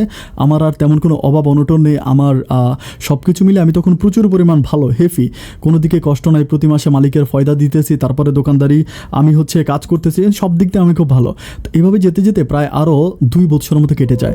আর এরই মাঝে কিন্তু আমার ওই যে মেয়েটা যার কথা আমি বলেছিলাম, এখানে আমি একটা ব্যাপার কিন্তু রেখে গেছি, আমি বলতে ভুলে গেছিলাম। আমি বাংলাদেশ থেকে আসার আগে কিন্তু এই মেয়েটার সাথে আমার প্রেম হয়। এটা আমি এখানে বলতে ভুলে গেছিলাম। মেয়েটার সাথে আমার প্রেম হয়। অ্যান্ড আমি কিন্তু তখনই মানে মেয়েটার সম্পূর্ণ পড়াশোনার খরচটা দিতাম। এসএসসি পরীক্ষার পড়ার এসএসসি সে পাস করার পরে সে যখন কলেজে ভর্তি হয়, তার সম্পূর্ণ পড়াশোনার খরচ কিন্তু আমি তাকে দিই। এরপর তার সাথে আমার সবসময় ফোনে কথা হয়। সে আমাকে বলে, মানে আমি তাকে নিয়ে স্বপ্ন দেখি যে পড়াশোনা করে সে একদিন ভালো একটা চাকরি পাবে। এই সুবাদে তার সাথে আমার কন্টিনিউ প্রতিদিন ফোনে কথা হতো। যাই হোক, এভাবে চলতেছে। আমার ছোটো ভাইটা তখন ডিপ্লোমাতে পড়ে, আর আমি যাকে ভালোবাসি, আমার ভালোবাসার মানুষ, যার নাম হচ্ছে, আচ্ছা আমি ওর নামটাই বলতে ভুলে গেছিলাম, তার নাম ছিল কুসুম তখন হচ্ছে কলেজে পড়ে। অ্যান্ড আমার ছোটো ভাই বোনগুলো, আমার ছোটো একটা বোন আছে, সে তখন স্কুলে পড়ে। এভাবে যেতে যেতে তখন আমার যিনি মালিক ছিল, ওমানের যে মালিক ছিল, ওমানের মালিকটা আমাকে বলতেছিল যে তুই তো মানে আমাকে বলে যে আমি একটা দোকান দিব একটা মানে লাইক একটা মানে উনি আমাকে বলতেছিল যে উনি একটা কফি শপ দিবে। তো কফি শপ দিবে, এখন কফি শপটার জন্য উনি আমাকে সেট আপ দেখাইতেছে, কফি শপ দিবে, কীভাবে দিবে, ওরকম আমার সাথে ওনার একটা ভালো ডিলিং হয়। তো ডিলিং হওয়ার পরে উনি আমাকে বলে যে বাংলাদেশ থেকে লোক আনবে। তো বাংলাদেশ থেকে একজন লোক আনবে, উনি আমাকে একটা ভিসা দেয়। ভিসা দেওয়ার পরে আমার ওই যে আমার ভালোবাসার মানুষ কুসুমের একটা ছোটো ভাই থাকে, ও পড়াশোনা করে না, ও বাড়িতে ঘুরে ঘুরে খায়। তখন আমি কুসুমকে বলি যে তোমার ছোটো ভাইটাকে তুমি চাইলে এখানে পাঠাই দিতে পারো, আমি একে এখানে মানে একটা ভালো কাজ দিতে পারবো। তখন আমি ওর ছোটো ভাইটাকে, আমার ওই কফিল যেই ভিসাটা আমাকে দিয়েছিল, ওই ভিসাটা আমি কুসুমের ছোটো ভাইকে দিয়ে দিই। কুসুমের ছোটো ভাইকে দেওয়ার পরে কুসুমের ছোটো ভাই তখন ওমানে আসে। ওমানে আসার পর আলহামদুলিল্লাহ তখন সে ওমানে আমার সাথেই থাকে, আমার সাথেই থাকে। আমি তাকে ক্যাফটেরিয়া মানে কফি শপ, ছোটো কফি শপ, ওই ছোটো কফি শপের কাজ কাম সব কিছু বুঝিয়ে দিই, কীভাবে কাজ করতে হবে, কীভাবে মালিকের মন জয় করতে হবে, A to Z আমি ওকে একদম পারফেক্টলি সব কিছু শিখিয়ে দিই। অ্যান্ড সে তখন খুব ভালোভাবে কাজ করে। কুসুমদের সংসারটা তখন অনেক ভালো ডেভেলপ হয়ে যায়। দেখতে দেখতে কুসুম কিন্তু ইন্টার পাস করে, ইন্টারে ভালো রেজাল্ট করে। অ্যান্ড একটা পর্যায়ে কুসুম হচ্ছে আমাদের কুমিল্লা ভিক্টোরিয়া কলেজে ভর্তি হয়, হচ্ছে অনার্সে ভর্তি হয়, ইংলিশে অনার্সে এসে ভর্তি হয়। অ্যান্ড এটা মানে আমি খুবই গর্ব করে বলি যে আমার ভালোবাসার মানুষটা ইংলিশে অনার্স পড়ে। আমি মাঝে মাঝে তার সাথে যখন ভিডিও কলে কথা বলি, খেজুর গাছের উপরে বসে বসে কথা বলি, তখনও কলেজের সামনে বসে বসে আমার সাথে কথা বলে। আমার কাছে তো ভালো লাগে, আমার কাছে মনে হয় যে আমি অশিক্ষিত মূর্খ হতে পারি, কিন্তু আমি যাকে ভালোবাসি, আমার ভালোবাসার মানুষটা কিন্তু অনেক শিক্ষিত। আমার ভালো লাগে যে আমি সবার কাছে গর্ব করে বলি যে আমার ভালোবাসার মানুষটা কুমিল্লা ভিক্টোরিয়া কলেজে পড়ে। কুমিল্লা ভিক্টোরিয়া কলেজের কিন্তু অনেক সুনাম। আমি যখন এখানে সবার কাছে বলি যে আমার প্রিয় মানুষটা কুমিল্লা ভিক্টোরিয়া কলেজে পড়ে, তখন সবাই আমাকে অন্যভাবে সম্মান করে। তো এভাবে যেতে যেতে তখন অনার্স সেকশনে পড়তেছে। আর আমি তখন আমার ছোট বোন, তারপর ছোটো ভাই, পুরো সংসারের প্রতি একদম সম্পূর্ণ সংসারের হালটা আমি। এভাবে যেতে যেতে একটা সময় হচ্ছে আমার আব্বা মারা যায়। আবার যখন মারা যায় তখন আমি প্রচুর পরিমাণ কষ্ট পাই। আমি বাংলাদেশে যাওয়ার জন্য চেষ্টা করি, আমি খুব চেষ্টা করি। আমার মালিককে বলেছি আমি দেশে যাবো, আমার আব্বা মারা গেছে। তো মালিক আমাকে বলতেছে যে এখন যাইস না, এখন তো প্রবলেম। আমি মাত্র হচ্ছে ক্যাফটেরিয়াটা দিলাম, ক্যাফটেরিয়াটা এখন আমি এটা লাভ লোকসান কোনো কিছু বুঝতেছি না, তুই আর 2 মাস পরে যা। আমি বলি যে আমার বাপ মারা গেছে, আমাকে বাড়িতে যেতে হবে। কিন্তু আপনারা হয়তো অনেকেই বিশ্বাস করবেন না যে ওদের কাছে আসলে মানে বাপ মা যে মারা গেছে কোনো রকম মায়া ভালোবাসা নাই। শুনতে খারাপ লাগলো, এটা চরম সত্য কথা। আরবি লোকদের কাছে মানে তাদের ভিতরে মায়া দয়া ভালোবাসা জিনিসটা খুবই কম। তারা মানুষকে খুব বেশি ভালোবাসতে পারে না, মানুষের দুঃখ সুখটা খুব ভালো বুঝে না। যাই হোক, এরপরে কী হলো, আমি ওখানে কাজ করতেছি খুবই কান্না। আমি সবাইকে বাড়িতে বলি যে ঠিক আছে আব্বাকে মাটি দিয়ে দেন, এখন আর কী করবেন, আমি তো আর যাইতে পারবো না। এত কিছু বলার পর আমার মালিকটা আমাকে যেতে দিল না। তো আমি কিন্তু কন্টিনিউ কুসুমের সাথে কথা বলি, আমি কুসুমকে প্রচুর পরিমাণে হেল্প করি। তখন কিন্তু কুসুম সম্পূর্ণ আমার টাকায় চলাফেরা করে। এরপরে ওর ভাই যখন বিদেশ আছে, ওখানেও ওমানের রিয়াল হচ্ছে 75 রিয়াল বেতন পায়। 75 রিয়াল হলে আমাদের বাংলাদেশি টাকায় প্রায় 15 থেকে 16,000 টাকা। ও সব কিছু মিলে 10,000 টাকার মতো ওর বাঁচে। অ্যান্ড 10,000 টাকা দিয়ে ওর বাবা মা চলতেই খুব কষ্ট হয়ে যায়। এরই মাঝে কুসুমের পড়াশোনার জন্য সম্পূর্ণ টাকাটাই আমি দিই। কুসুমের পড়াশোনার পুরোটা টাকাই হচ্ছে আমি আমার নিজ থেকে দেই, কুসুম আমার টাকায় পড়াশোনা করে। তো এভাবে যেতে যেতে দিনগুলো খুবই ভালো কাটতেছিল। তো একটা পর্যায়ে কুসুম আমাকে বলতেছে তোমাকে একটা কথা বলি, তুমি কথাটা খারাপভাবে নিও না, তুমি আমার কথাটাকে একটু ভালোভাবে বোঝার জন্য ট্রাই করো। আমি তারা বলি যে হ্যাঁ আমি বুঝবো, কেন কী হয়েছে আমাকে বলো। পরে বলতেছে আমার মা আমাকে বিয়ের জন্য খুব বেশি প্রেশার দিচ্ছে। আমি তখন বলি যে এখনও তুমি চাকরি বাকরি করো নাই, মানে মাত্র ইন্টারে পড়তেছো, অনার্সে পড়তেছো, তোমাকে মানে বিয়ের জন্য কেন প্রেশার কেন দিবে। তখন আমি তার মায়ের সাথে কথা বলি, কথা বলার পরে উনি আমার বলতেছে যে না মানে ওর মা কিন্তু সম্পূর্ণ অস্বীকার করে যে না উনি নাকি মানে বিয়ে দিবে না। উনি আমাকে বলেছে না ও পড়াশোনা করবে, ও পড়াশোনা শেষ করার পর তারপর আমাকে বিয়ে দিব, এখন না। এইভাবে যেতে যেতে তখনও করে কি প্রাইমারি স্কুলে মাস্টার নিতেছে, মানে প্রাইমারি স্কুলে মাস্টার নিবে। তো প্রাইমারি স্কুলে মাস্টার নিবে ওই কী করে, ওই প্রাইমারি স্কুলে মানে মাস্টারের জন্য পরীক্ষা দেয়, মানে প্রাইমারি স্কুলে মাস্টারের জন্য পরীক্ষা দেয়। অ্যান্ড পরীক্ষাতেও পাস করার পরে ওর প্রাইমারি স্কুলে চাকরি হয়। এখন চাকরি হওয়ার পর ও আমাকে বলতেছে এখন আমি কী করবো, আমি কি চাকরিটা করবো নাকি পড়াশোনাটা করবো। আমি তখন আমি বলি যে দেখো তোমার চাকরি হয়েছে আলহামদুলিল্লাহ, এটার জন্য আমি অনেক খুশি হয়েছি। এখন তুমি কি বলতেছো, আমাকে ব্যাপারগুলো খুলে বলো। আমাকে বলে যে দেখো আমি যে চাকরিটা পাইছি, এই চাকরিটা 8 লাখ 9 লাখ টাকা বা 10 লাখ টাকা ঘুষ দিয়েও কিন্তু এই চাকরিটা পাওয়া যায় না, এটা কিন্তু একটা সরকারি চাকরি। তখন আমি চিন্তা করতেছিলাম, তো আমাকে বলে যে আমি চাকরি আর পড়াশোনা দুইটা আমি কন্টিনিউ হয়তো করতে পারবো না, হয়তো আমি চাকরি করবো নাহলে আমি পড়াশোনা করবো। আমি তখন তারে বলি যে না তুমি একটা কাজ করে তুমি পড়াশোনা চাকরি দুইটাই করো। খুব রিকোয়েস্ট করে করার পরে সে কী করে ট্রাই করে পড়াশোনা চাকরি কন্টিনিউ করার জন্য। অ্যান্ড সে পড়াশোনা চাকরি দুইটাই কন্টিনিউ করে। এরই মাঝে আমি বাড়িতে যাই। বাড়িতে যাই, আমি বাড়িতে যাই, অ্যান্ড বাড়িতে যাওয়ার পরে তখন কিন্তু কুসুমের ভাইটা কিন্তু ওমানেই থাকে। আমি তখন বাড়িতে যাই, বাড়িতে যাওয়ার পর আব্বা আম্মা তো আমাকে পেয়ে মানে সরি আমার মা তো আমাকে পেয়ে প্রচুর পরিমাণে খুশি। আমার আব্বা তো মারা যায়, আমি আমার আব্বার কবরের কাছে যাই, আব্বার কবরের কাছে গিয়ে প্রচুর পরিমাণ কান্না করে আব্বার জন্য। আব্বা অনেক কষ্ট করছে ছোটোবেলা থেকে, আমাদের মানে অনেক কষ্ট করছে। তখন আমার ছোটো ভাইটাও মানে পলিটেকনিক্যালে ফাইনাল ইয়ারে পড়ে, আমার ছোটো ভাইটা তখন পলিটেকনিক্যালে ফাইনাল ইয়ারে পড়ে, ও তখন কিছুদিন পরে ডিপ্লোমা ইঞ্জিনিয়ার হয়ে যাবে। আর এরই মাঝে আমি বাড়িতে যাওয়ার পর আমার যে ছোটো বোনটা ছিল, যার নাম ছিল লাইলি, আমার ছোটো বোনটাকে আমরা বিয়ে দিয়ে দেয়। ছোটো বোনের জামাই হচ্ছে একজন কুয়েত প্রবাসী, ওকে বিয়ে দিয়ে দেয়। দিয়ে দেওয়ার পরে আমি তখন কী করি, মানে হচ্ছে কুসুমের মাকে আমি বলি যে কী করবেন, আমি তো এখন দেশে আসছি, এখন আমি কিন্তু দেশে 3-4 মাস থাকবো, কারণ আপনি যদি বলেন যে কুসুমের সাথে আমার বিয়ে দিয়ে দিবেন তাহলে আপনি দিতে পারেন। উনি আমাকে বলে যে এখন তুমি এটা কুসুমের সাথে কথা বলো, কুসুম যেটা বলে সেটাই হবে। আমি তখন কুসুমকে বলি, কুসুম আমার তো বাবা মারা গেল, মা আছে, আর আমার মা একটু সহজ সরল টাইপের মানুষ, অতটা মানে চালাক না, একটু মানে বোকাশোকা টাইপের মানুষ। আমি তখন কুসুমকে বলি যে কুসুম এখন তুমি কি বলো, তুমি যদি বলো বিয়ে করবা তাহলে আমি তোমাকে মানে বিয়ে করব, বিয়ে করে আমি তোমাকে এরপরে আমার বাড়িতে রেখে যাব। তখন সে আমাকে বলতেছে একে তো পড়াশোনা করি, তারপর আবার হচ্ছে মানে চাকরি করি, এরই মাঝে বিয়েটা আমার কাছে খুব বেশি ডিফিকাল্ট মনে হয়। আমি একটা কাজ করি, আমি অ্যাটলিস্ট হচ্ছে মানে অনার্সটা কমপ্লিট করি, অনার্সটা শেষ করি, এরপর না হয় আমি বিয়ে করি। আমি তখন তারে বলি তুমি কি বলতে আসো, আমাকে বলে দেখো আমার কাছে এখন বিয়েটা কেমন কেমন জানি মনে হচ্ছে, আমার ইচ্ছে করতেছে যে আমি অনার্সটা কমপ্লিট করে যদি বিয়ে করতে পারি তাহলে আমার খুব ভালো লাগবে। আমি তখন তারে বলি যে মানে ওকে ফাইন, ঠিক আছে তুমি যেটা বলো সেটাই। আমি প্রায় 5 মাসের মতো বাংলাদেশে থাকি, অ্যান্ড ওই 5 মাসের মোমেন্ট মানে মধুর মুহূর্তগুলো আমি কখনোই বলতে পারবো না। আমি কুসুমকে নিয়ে বিভিন্ন জায়গায় ঘুরতে চাই, কারণ ওর পরিবার যেহেতু জানে আমাদের রিলেশনের কথা, তখন আর অতটা প্রবলেম হয় না। আমি ওকে নিয়ে কক্সবাজার পর্যন্ত যাই। আপনারা হয়তো অনেকেই বিশ্বাস করবেন, আমি আল্লাহকে সাক্ষী করে বলতে পারি, কক্সবাজার যাওয়ার পরে আমি ওর সাথে 2 দিন কক্সবাজার থাকি, কিন্তু 2 দিন ওর সাথে আমার কোনো শারীরিক সম্পর্ক হয় নাই। আমি হোটেলে 2টা রুম বুকিং করি, একটা রুমে ও থাকে আর একটা রুমে আমি থাকি। আমরা নিজেদের ভালোবাসাটাকে অনেক পবিত্রতা রক্ষা করি। আমি থেকে একটা কথা বলি যে আমি তোমাকে যেদিন বিয়ে করবো সেদিন তোমার শরীরে আমি স্পর্শ করব, এর আগে আমি কখনো তোমার শরীরে স্পর্শ করব না। আমি আমার ভালোবাসাটাকে আমি একটু অন্যভাবে দেখি। মানে আজকাল ভালোবাসাগুলো তো নোংরা হয়ে গেছে, ভালোবাসা মানে হচ্ছে যৌবন জ্বালা মিঠানো, কিন্তু আমি আমার ভালোবাসাটাকে একটু ভিন্ন স্পেসে নিয়ে যাই। আমি চিন্তা করি যত যাই হোক আমি কখনো কুসুমের সাথে এমন কোনো কাজ করব না যে কাজগুলো আমার ভালোবাসাটা কলঙ্কিত হতে পারে। আমি কুসুমকে সম্পূর্ণ অন্যভাবে দেখি, সম্পূর্ণ অন্যভাবে। এভাবে যেতে যেতে তখন আমার 5 মাসের মতো কেটে যায় বাংলাদেশের। আমি আরেকটা ব্যাপার বলে রাখি, বাংলাদেশের আমি বিভিন্ন জায়গায় কুসুমকে নিয়ে ঘুরেছি, অনেক জায়গায় ঘুরেছি। এরপর আমি তখন বাংলাদেশ থেকে আমি তখন আবার কী করি, ওমানে চলে আসি। অ্যান্ড ওমানে আসার পর এই পর্যন্ত কিন্তু কুসুমের ভাই কিন্তু আমাদের সম্পর্কটা মোটামুটি জানে। কুসুমের ভাই যে এখানে আছে সে কিন্তু ওমানে যে আছে, সে কিন্তু আমাদের মানে কুসুমের সাথে আমার রিলেশনের ব্যাপারটা মোটামুটি সে অতটা ক্লিয়ার না, বাট সে জানে যে তার বোনের সাথে আমার সম্পর্ক আছে। এভাবে যেতে যেতে যেতে যেতে দিন যাচ্ছে, রাত যাচ্ছে, আমাদের সম্পর্কটা খুব ক্লোজ। আমি কুসুমের সাথে সবসময় ফোনে কথা বলি, আর আমারও ভীষণ ভালো লাগে যে আমার ভালোবাসার মানুষটা একটা সরকারি চাকরি করে, তার উপর সে কুমিল্লা ভিক্টোরিয়া কলেজে পড়ে। সবার কাছে আমি প্রচুর পরিমাণ গর্ব করে, আমি মিথ্যে বলবো না, আমি প্রচুর পরিমাণ গর্ব করে সবাইকে বলি। এরপরে আমি যখন বাংলাদেশ থেকে ওমানে আসি, লাইক হচ্ছে 2 বছর আমি ওমানে থাকি। অ্যান্ড এরই মাঝে তার অনার্সে পরীক্ষা দিয়ে ফেলে, অনার্সে পাস করার পরে সে মাস্টার্সে ভর্তি হয়। মাস্টার্সে ভর্তি হয়ে সে মাস্টার্সে পড়তেছে, আর এদিক থেকে সে চাকরিটাও করতেছে। তো চাকরিটা করতে করতে একটা সময় কী করে, মানে তার চাকরিটাতে প্রমোশন হয় বলতে সে ওই চাকরিতে মানে হেড টিচার হয়ে যায়।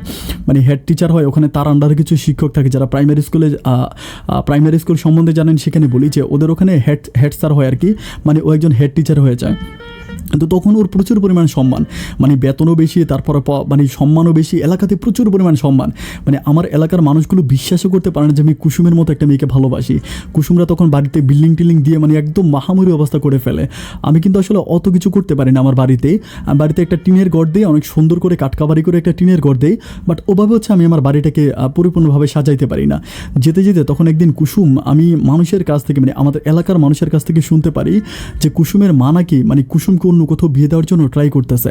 এটা শোনার পর আমার কাছে প্রচুর পরিমাণ খারাপ লাগে। খারাপ লাগার পর আমি একদিন কুসুমকে ফোন করে আমি খুবই মন খারাপ করে বলি যে কুসুম, আমি শুনলাম যে তোমার মা নাকি তোমাকে বিয়ে দেওয়ার জন্য এরকম করে ট্রাই করতেছে, কথাটা কি সত্য? ও আমাকে বলতেছে তোমাকে এগুলো কে বলে? আমি বলি এলাকার মানুষের কাছ থেকে আমি শুনেছি তোমাদের বাসায় নাকি কোন ছেলে আসছে, ছেলের বাপ আসছে তোমাকে দেখার জন্য। এটা কতটুকু সত্য। সে আমাকে বলতেছে, দেখো তুমি উল্টাপাল্টা কথা বলবা না, আমি তোমাকে আজকে আমাদের রিলেশনটা একদিন দুই দিন এত বছর ধরে তোমাকে ভালোবাসি, তুমি আমার ভাইকে ওমানে নিয়ে গেছো, আর তুমি আমাদের পরিবার সম্বন্ধে সব কিছুই জানো, সুতরাং এমন কিছু করো না যে যেটার কারণে হচ্ছে আমার খুবই খারাপ লাগে, প্লিজ এরকম কিছু তুমি করো না। আমি তখন তারে বলি যে দেখো আর তখন কিন্তু ওমানে যে হোটেলটা আমার দিয়েছে আমার মালিক, কফি শপ, ওই কফি শপটা সম্পূর্ণ আমার দায়িত্বে চলে। আমি থাকি আর আমি না থাকলে আমার ওই যে কুসুমের ছোটো ভাই ও কিন্তু কফি শপটা চালায়, সম্পূর্ণ আমাদের দুজনের উপরেই কফি শপটা ডিপেন্ড করে। আমি হচ্ছি ম্যানেজার আর কি, ওরে আমি জাস্ট হিসাব টিসাব বুঝিয়ে দিই, ও আমার আন্ডারে কাজ করে। ওর বেতনও তখন বেড়ে যায়, প্রায় ওর বেতন তখন 130 রিয়ালের মতো হয়ে যায়। তো 130 রিয়াল মিনস হচ্ছে বাংলাদেশি টাকায় 30,000 টাকার কাছাকাছি। এরপরে এভাবে যেতে যেতে তখন কুসুম আমাকে বলতেছে যে না এটা মিথ্যে কথা, বাট আমিও তখন আমার খুবই ঘনিষ্ঠ একটা লোকের মারফতে শুনতে পাই যে না আসলেই কুসুম বিয়ে করে ফেলবে, এবং কুসুমকে বিভিন্ন জায়গায় বিয়ে দেওয়ার জন্য কুসুমের মা চেষ্টা চালাইতে আছে। আমার তখন ভিতরে প্রচুর পরিমাণ কষ্ট লাগে। একটা সময় আমি কুসুমকে বলি যে কুসুম তুমি এই কাজগুলো তুমি আমাকে খুব ক্লিয়ার করে বলো যে তুমি আসলে কি তোমার বিয়ে হয়ে যাচ্ছে, তুমি কি আমাকে এই কথাগুলো ট্রু বলতেছ। তখনও আমাকে একদিন বলে যে দেখো আমার মা আমাকে একটা ছেলেকে দেখাইছে, আমি অস্বীকার করবো না, আমাকে একটা ছেলেকে দেখাইছে, এখন ছেলে আমাকে পছন্দ করছে, বাট আমি আমার মাকে তোমার কথা বলছি। তো মা বলতেছে এখন তুমি আসো, নাইলে মা একটু ওর কথাগুলো মাঝে কেমন যেন একটু সন্দেহ পাচ্ছি, মিথ্যে বলতেছে, এটা স্পষ্ট বোঝা যায়। তখন আমি ওই ছেলেটা নাকি ব্যাংকে চাকরি করে, একটা সরকারি ব্যাংকে চাকরি করে, আমি এটা শুনতে পাই। এরপর আমি কুসুমের মায়ের সাথে কথা বলি, আমি বলি আন্টি এই ঘটনা আমি শুনলাম যে কুসুমকে নাকি আপনার কোথাও বিয়ে দিতেছেন বা এই সে কথাগুলো। তখন কুসুমের মা আমাকে বলতেছে না না না তুমি কয়দিন পর পর এগুলো কই পাও, 2 দিন পর পর ফোন করে বলো যে কুসুমের বিয়ে দিয়ে দিতেছি, কুসুমের বিয়ে তো আমি তোমার সাথে দিব, আর কারোর সাথে দিব না।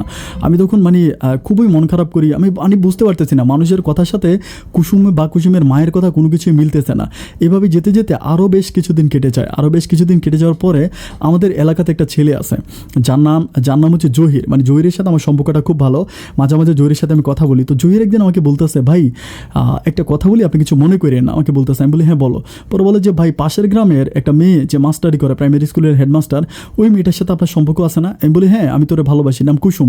পরে বলে ভালোবাসেন? আমি বলি হ্যাঁ ভালোবাসি। তো বলে যে ভাই শুনলাম এই মেয়ের নাকি এক ছেলের সাথে এঙ্গেজমেন্ট হয়ে গেছে, এঙ্গেজমেন্ট বলতে এজের সারা হয়ে গেছে, এজের সারা বিয়ে আর কি, বিয়ে হয়ে গেছে গোপনভাবে, এটাকে আপনি জানেন নাকি?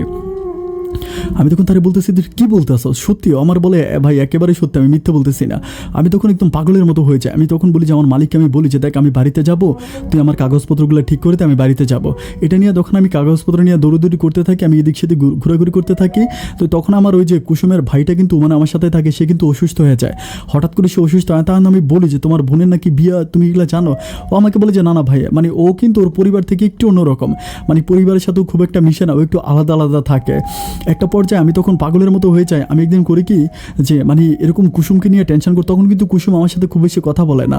আমি ওকে বিয়ের সাথে তোমার বিয়ে হয়েছে বা এগুলো নিয়ে কথা বলে, ও কথাগুলো স্কিপ করে, স্কিপ করে করে আমার সাথে কথা বলে। ও আর আমার সাথে আগের মতো যেভাবে আগে যেরকম আমার সাথে মিশে মিশে কথা বলতো, ওভাবে আগের মতো কথা বলে না, কেমন জানি একটু আলাদা হয়েছে, আমার কাছ থেকে একটু আলাদা হয়ে যাওয়ার জন্য চেষ্টা করে। তখন আমার প্রচুর পরিমাণ কষ্ট লাগে, আমি পৃথিবীর কাউকে বিশ্বাস করতে পারবো না।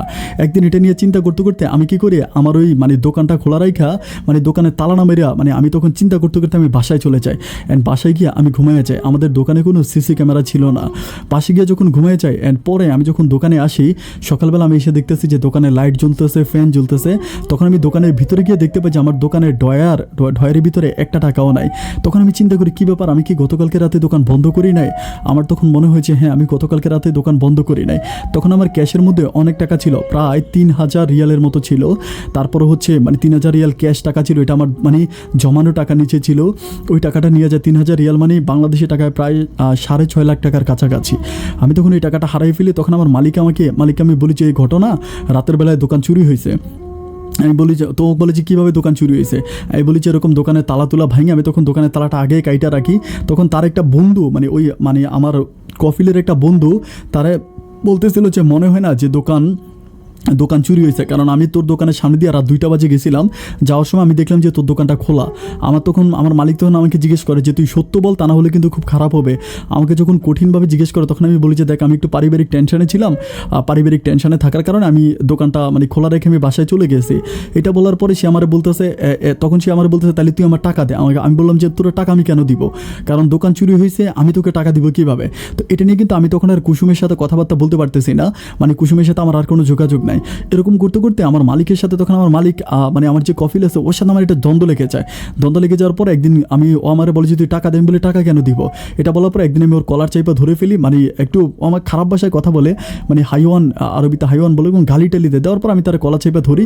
ধরার পরে সে পুলিশ ফোন করে, পুলিশ আসে। আসার পর মানে তার কলারের সাথে আমার ফিঙ্গার মিলে দেখে যে হ্যাঁ আমি তার কলারে হাত দিয়েছি। হাত ধরার পর আমাকে পুলিশে ধরে নেয়।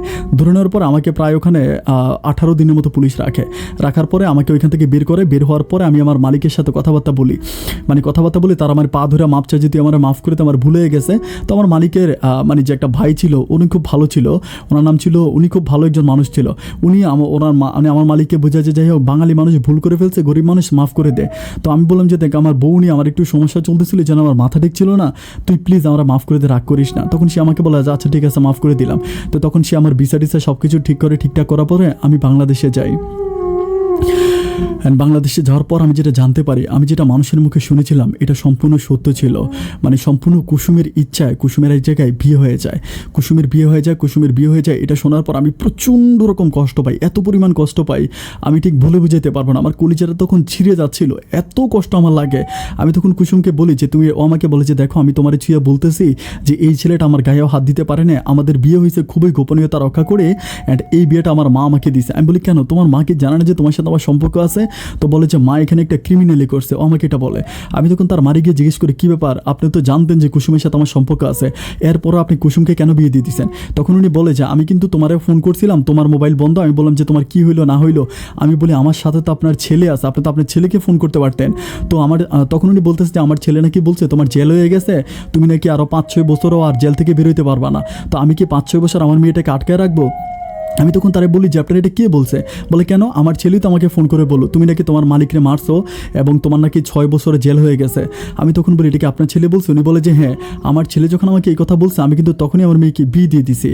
আমি তখন বলি যে হায়রে আল্লাহ, ওনার মানে কুসুমের বিয়ে যখন হয়েছে, কুসুমের বিয়ের ডেটের সাথে আমার জেলের ডেট কিন্তু একরকম না। আমি জেলে যাওয়ার আগে কিন্তু উনি কুসুমের বিয়ে দিয়ে দিছে। যাই হোক, এভাবে আমি প্রায় 2-3 মাসের মতো বাংলাদেশে থাকি। বাট তখন ওই কুসুম চাকরি করে আর বাড়িতে থাকে। কুসুম ওই ছেলের কাছে যায় না, ওই ছেলে যার সাথে বিয়ে হয়েছে ছেলে বাড়ি কুমিল্লাতে, ছেলের কাছে যায় না। ছেলে একটা ব্যাংকে চাকরি করে, সরকারি ব্যাংকে চাকরি করে। তখন আমি মানে প্রচুর পরিমাণ ভেঙে পড়ি, প্রচুর কান্নাকাটি করি, প্রচণ্ড রকম কান্নাকাটি করি। এরকম করতে করতে আমি প্রায় 4 মাসের মতো থাকি। তখন আমার ওই মানে কুসুমের ভাই আমাকে ফোন করে বলে ভাই আপনি তাড়াতাড়ি আসেন, না আসলে কিন্তু মালিক আপনার উপর এমনি রেগে আছে, উনি যে কোনো সময় যে কোনো সিদ্ধান্ত নিয়ে নিতে পারে। তখন আমি কী করি, অশ্রু সদল চোখে আবারও বাংলাদেশ থেকে ওমানে ফিরে আসি। ওমানে ফিরে আসার পর আচ্ছা একটা ব্যাপার বলে রাখি, বাংলাদেশে থাকা অবস্থায় কিন্তু কুসুমের সাথে আমার কন্ট্রাক্ট হয়েছে। কুসুম আমাকে বলতেছে যে এখন কোনো পাগলামি করো না, যেহেতু আমার একটা বিয়ে হয়ে গেছে, তুমি একটা কাজ করো, তুমি চলে যাও, তুমি কয়টা দিন আমাকে একটু সময় দাও, আমি সব কিছু ঠিকঠাক করে এরপর আমি ওই ছেলেকে ডিভোর্স করে তোমার কাছে চলে আসবো। আমি তখন তারে বলি যে তুমি এখনই ডিভোর্স করে দাও না। ও আমাকে বলে যে এখন ডিভোর্স করা যাবে না, কারণ আমার আব্বা আম্মা কিন্তু, আমি যদি ওকে ডিভোর্স করি আমার আব্বা আম্মা কিন্তু আমাকে মানে প্রচুর পরিমাণ মানে আমার সাথে খুব খারাপ হয়ে যাবে। আসলেই ঠিক, ওর বাবা মা কিন্তু সম্পূর্ণরূপে ওই ছেলের পক্ষে, আমার পক্ষে নাই। আর এদিকে আমার ভিসারও মানে অবস্থা খুব খারাপ, আমি না গেলে হয়তো আমার মালিক আমাকে ক্যান্সেল করে দিতে পারে, কারণ এখানে আমি লাখ লাখ টাকা ইনভেস্ট করছি। যার জন্য আমি কী করি, বাংলাদেশ থেকে তখন আবার ওমানে আসি। ওমানে আসার পর আমি কোনো কাজ করতে পারি না, আমি কোনো কিছু করতে পারি না, আমি সারাদিন কান্না করি, সারাটা দিন আমি কান্না করি। আমি যেদিকে যাই খালি কান্নাকাটি করি। আমার কাজ কাম খাওয়া দাওয়া কোনো কিছুই ভালো লাগে না, কারোর সাথে কথা বলতেও ভালো লাগে না, প্রচুর পরিমাণ আমার বুকের ভিতর কষ্ট ফিল হয়। আমি কোনো কিছুই কন্টিনিউ করতে পারি না, না খাওয়া দাওয়া করতে পারি না, ঘুমাইতে পারি না, কাজ করতে পারি। এরকম করে যেতে যেতে আমি একটা সময় অনেক বেশি অসুস্থ হয়ে যাই। অসুস্থ হয়ে যাওয়ার পরে আমি আর কাজ করতে পারি না। আমি কুসুমকে ফোন করে খুবই কান্নাকাটি করে বলি যে কুসুম, আমি তোমার ভাইকে বিদেশে আনছি, তোমাদের কাছ থেকে 1 টাকাও নেই নাই, আমি তোমাকে পড়াশোনা করাইছি, আমার দোকানদারি করে আমি তোমার জন্য কি না করছি কুসুম, আমি তোমাকে অনেক ভালোবাসি, প্লিজ আমাকে এমন কষ্টগুলো দিও না, আমি সহ্য করতে পারবো না। তারই মাঝে একটা ঘটনা আমি এখানে স্কিপ করে গেছি, সেটা হচ্ছে আমার ছোটো ভাই কিন্তু বিয়ে করে ফেলে। আমার ছোটো ভাই কুমিল্লা একটা মেয়েকে বিয়ে করে ফেলে, এটা গোপনীয়ভাবেও প্রেম করে বিয়ে করে। অ্যান্ড বিয়ে করার পরে আমার পরিবার থেকে তাকে বের করে দেয়, আমার আব্বা আম্মা তাকে ঘর থেকে বের করে দেয়। বের করে দেওয়ার পরও ও ওই মেয়েকে বিয়ে করে ওই মেয়ের বাড়িতেই থাকে আর পড়াশোনা করে। এটা কিন্তু আমি এখানে বলতে ভুলে গেছিলাম, এটা মধ্যখানে ছিল। তো এরপরে আমার ছোটো ভাইয়ের তখন বাড়িতে নেয়, আমার মা আর আমার মাই একা থাকে। আমার মাই একা থাকে। তখন আমার মা তখন প্রচুর পরিমাণ মানে মন খারাপ করে। আমার ছোটো ভাইটাকে নিয়ে আমাদের প্রচুর স্বপ্ন ছিল। ছোটো ভাইটা যখন এই কাজটা করে তখন মা কিন্তু প্রচুর পরিমাণ মন খারাপ করে। এবং তখন কিন্তু আমার আব্বাও বেঁচে ছিল। আমার আব্বা বেঁচে থাকা অবস্থা কিন্তু ঘটনা আমি এটা স্কিপ করে গেছি। এরপরে যাই হোক, এভাবে যেতে যেতে আমি তখন তারে বলি যে আমি তার কাছে খুবই কান্নাকাটি করি কুসুমের কাছে, যে কুসুম আমি তোমাকে এত পরিমাণ ভালোবাসছি, আমার সারা পৃথিবী একদিকে তুমি একদিকে, আমি সত্যি তোমাকে ছাড়া মরে যাব। তখন সে আমাকে বলে আচ্ছা ঠিক আছে তুমি বাংলাদেশে আসো। তখন প্রায় 7 থেকে 8 মাসের মতো কেটে যায়, 7-8 মাসের মতো কাটে। সে আমাকে বলে যে ঠিক আছে আমি ওই ছেলেকে ডিভোর্স দিয়ে তোমার কাছে চলে আসবো, তুমি চলে আসো। ও আমাকে বলে যে আমি একদম আল্লাহর কসম করে বলতেছি, কারণ আমি তখন বলি যে আমি বিষ খাবো, ফাঁসি দিব, মরে যাব। এটা বলে কান্নাকাটি করে আমি বাংলাদেশে যাই। যাওয়ার পরে সে বলে যে সে নাকি চলে আসবে, কিন্তু আমাকে বলে যে দেখো আমার আব্বা আম্মা কিন্তু তোমাকে আমার কাছে বিয়ে দিবে না, আমি তোমার সাথে পালায়ে যাবো। আমি বলি তুমি একটা সরকার তুমি একটা একটা প্রাইমারি স্কুলের হেডমাস্টার, তুমি কীভাবে আমার সাথে পালায়ে যাবা? তখন সে আমাকে বলতেছে না পালায়ে যাবো বলতে আমি ঘর থেকে বেরিয়ে আসবো অ্যান্ড তোমাকে আমি গোপনে বিয়ে করব। এটা আমি আমার আব্বা আম্মাকে বলবো না, আমি ওই ছেলেকে ডিভোর্স দিয়ে দিব, এটা বলেই সে আমাকে কথাবার্তা বলে। তো আমি বাড়িতে আসার 3 দিন পরে একদিন সে আমাকে বলে যে ঠিক আছে তুমি কাজী অফিসে যাও, আমি কাজী অফিসে আসবো। এসে আমি বলি যে ওই ছেলেকে ডিভোর্স করছো? ও আমাকে বলে যে হ্যাঁ আমি সব কিছু ঠিক করবো, তুমি ওইখানে আসো, কাজী অফিসে আসো, আমি তোমাকে নিয়ে গিয়ে ওই ছেলেকে ডিভোর্স করবো অ্যান্ড ডিভোর্স করে আমি তোমাকে বিয়ে করবো। তাই আমি বলি ঠিক আছে। আমার 2-3টা বন্ধু বান্ধব নিয়ে আমি তখন একটা কাজী অফিসে যাই, আমাদের বরুড়াতে একটা কাজী অফিস আছে, ওই কাজী অফিসে যাই।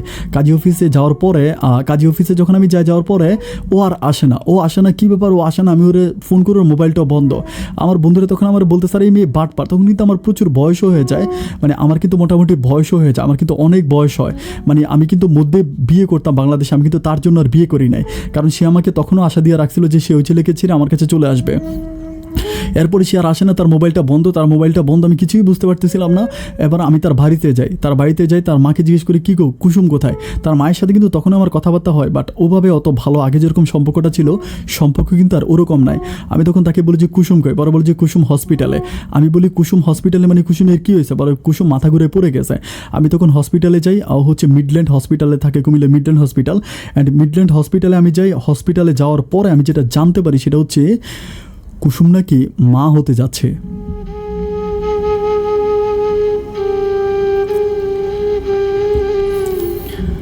আমি তখন বলি যে কুসুম তো আমাকে বলেছিল এই ছেলের সাথে ও কোনোদিন ঘুমায় নাই, এই ছেলের কাছে কোনোদিন যায়ও নাই, ওই ছেলের সাথে ওর কোনো সম্পর্ক হয়ই নাই, তাহলে ও মা হতে যাচ্ছে, এই ব্যাপারটা কি?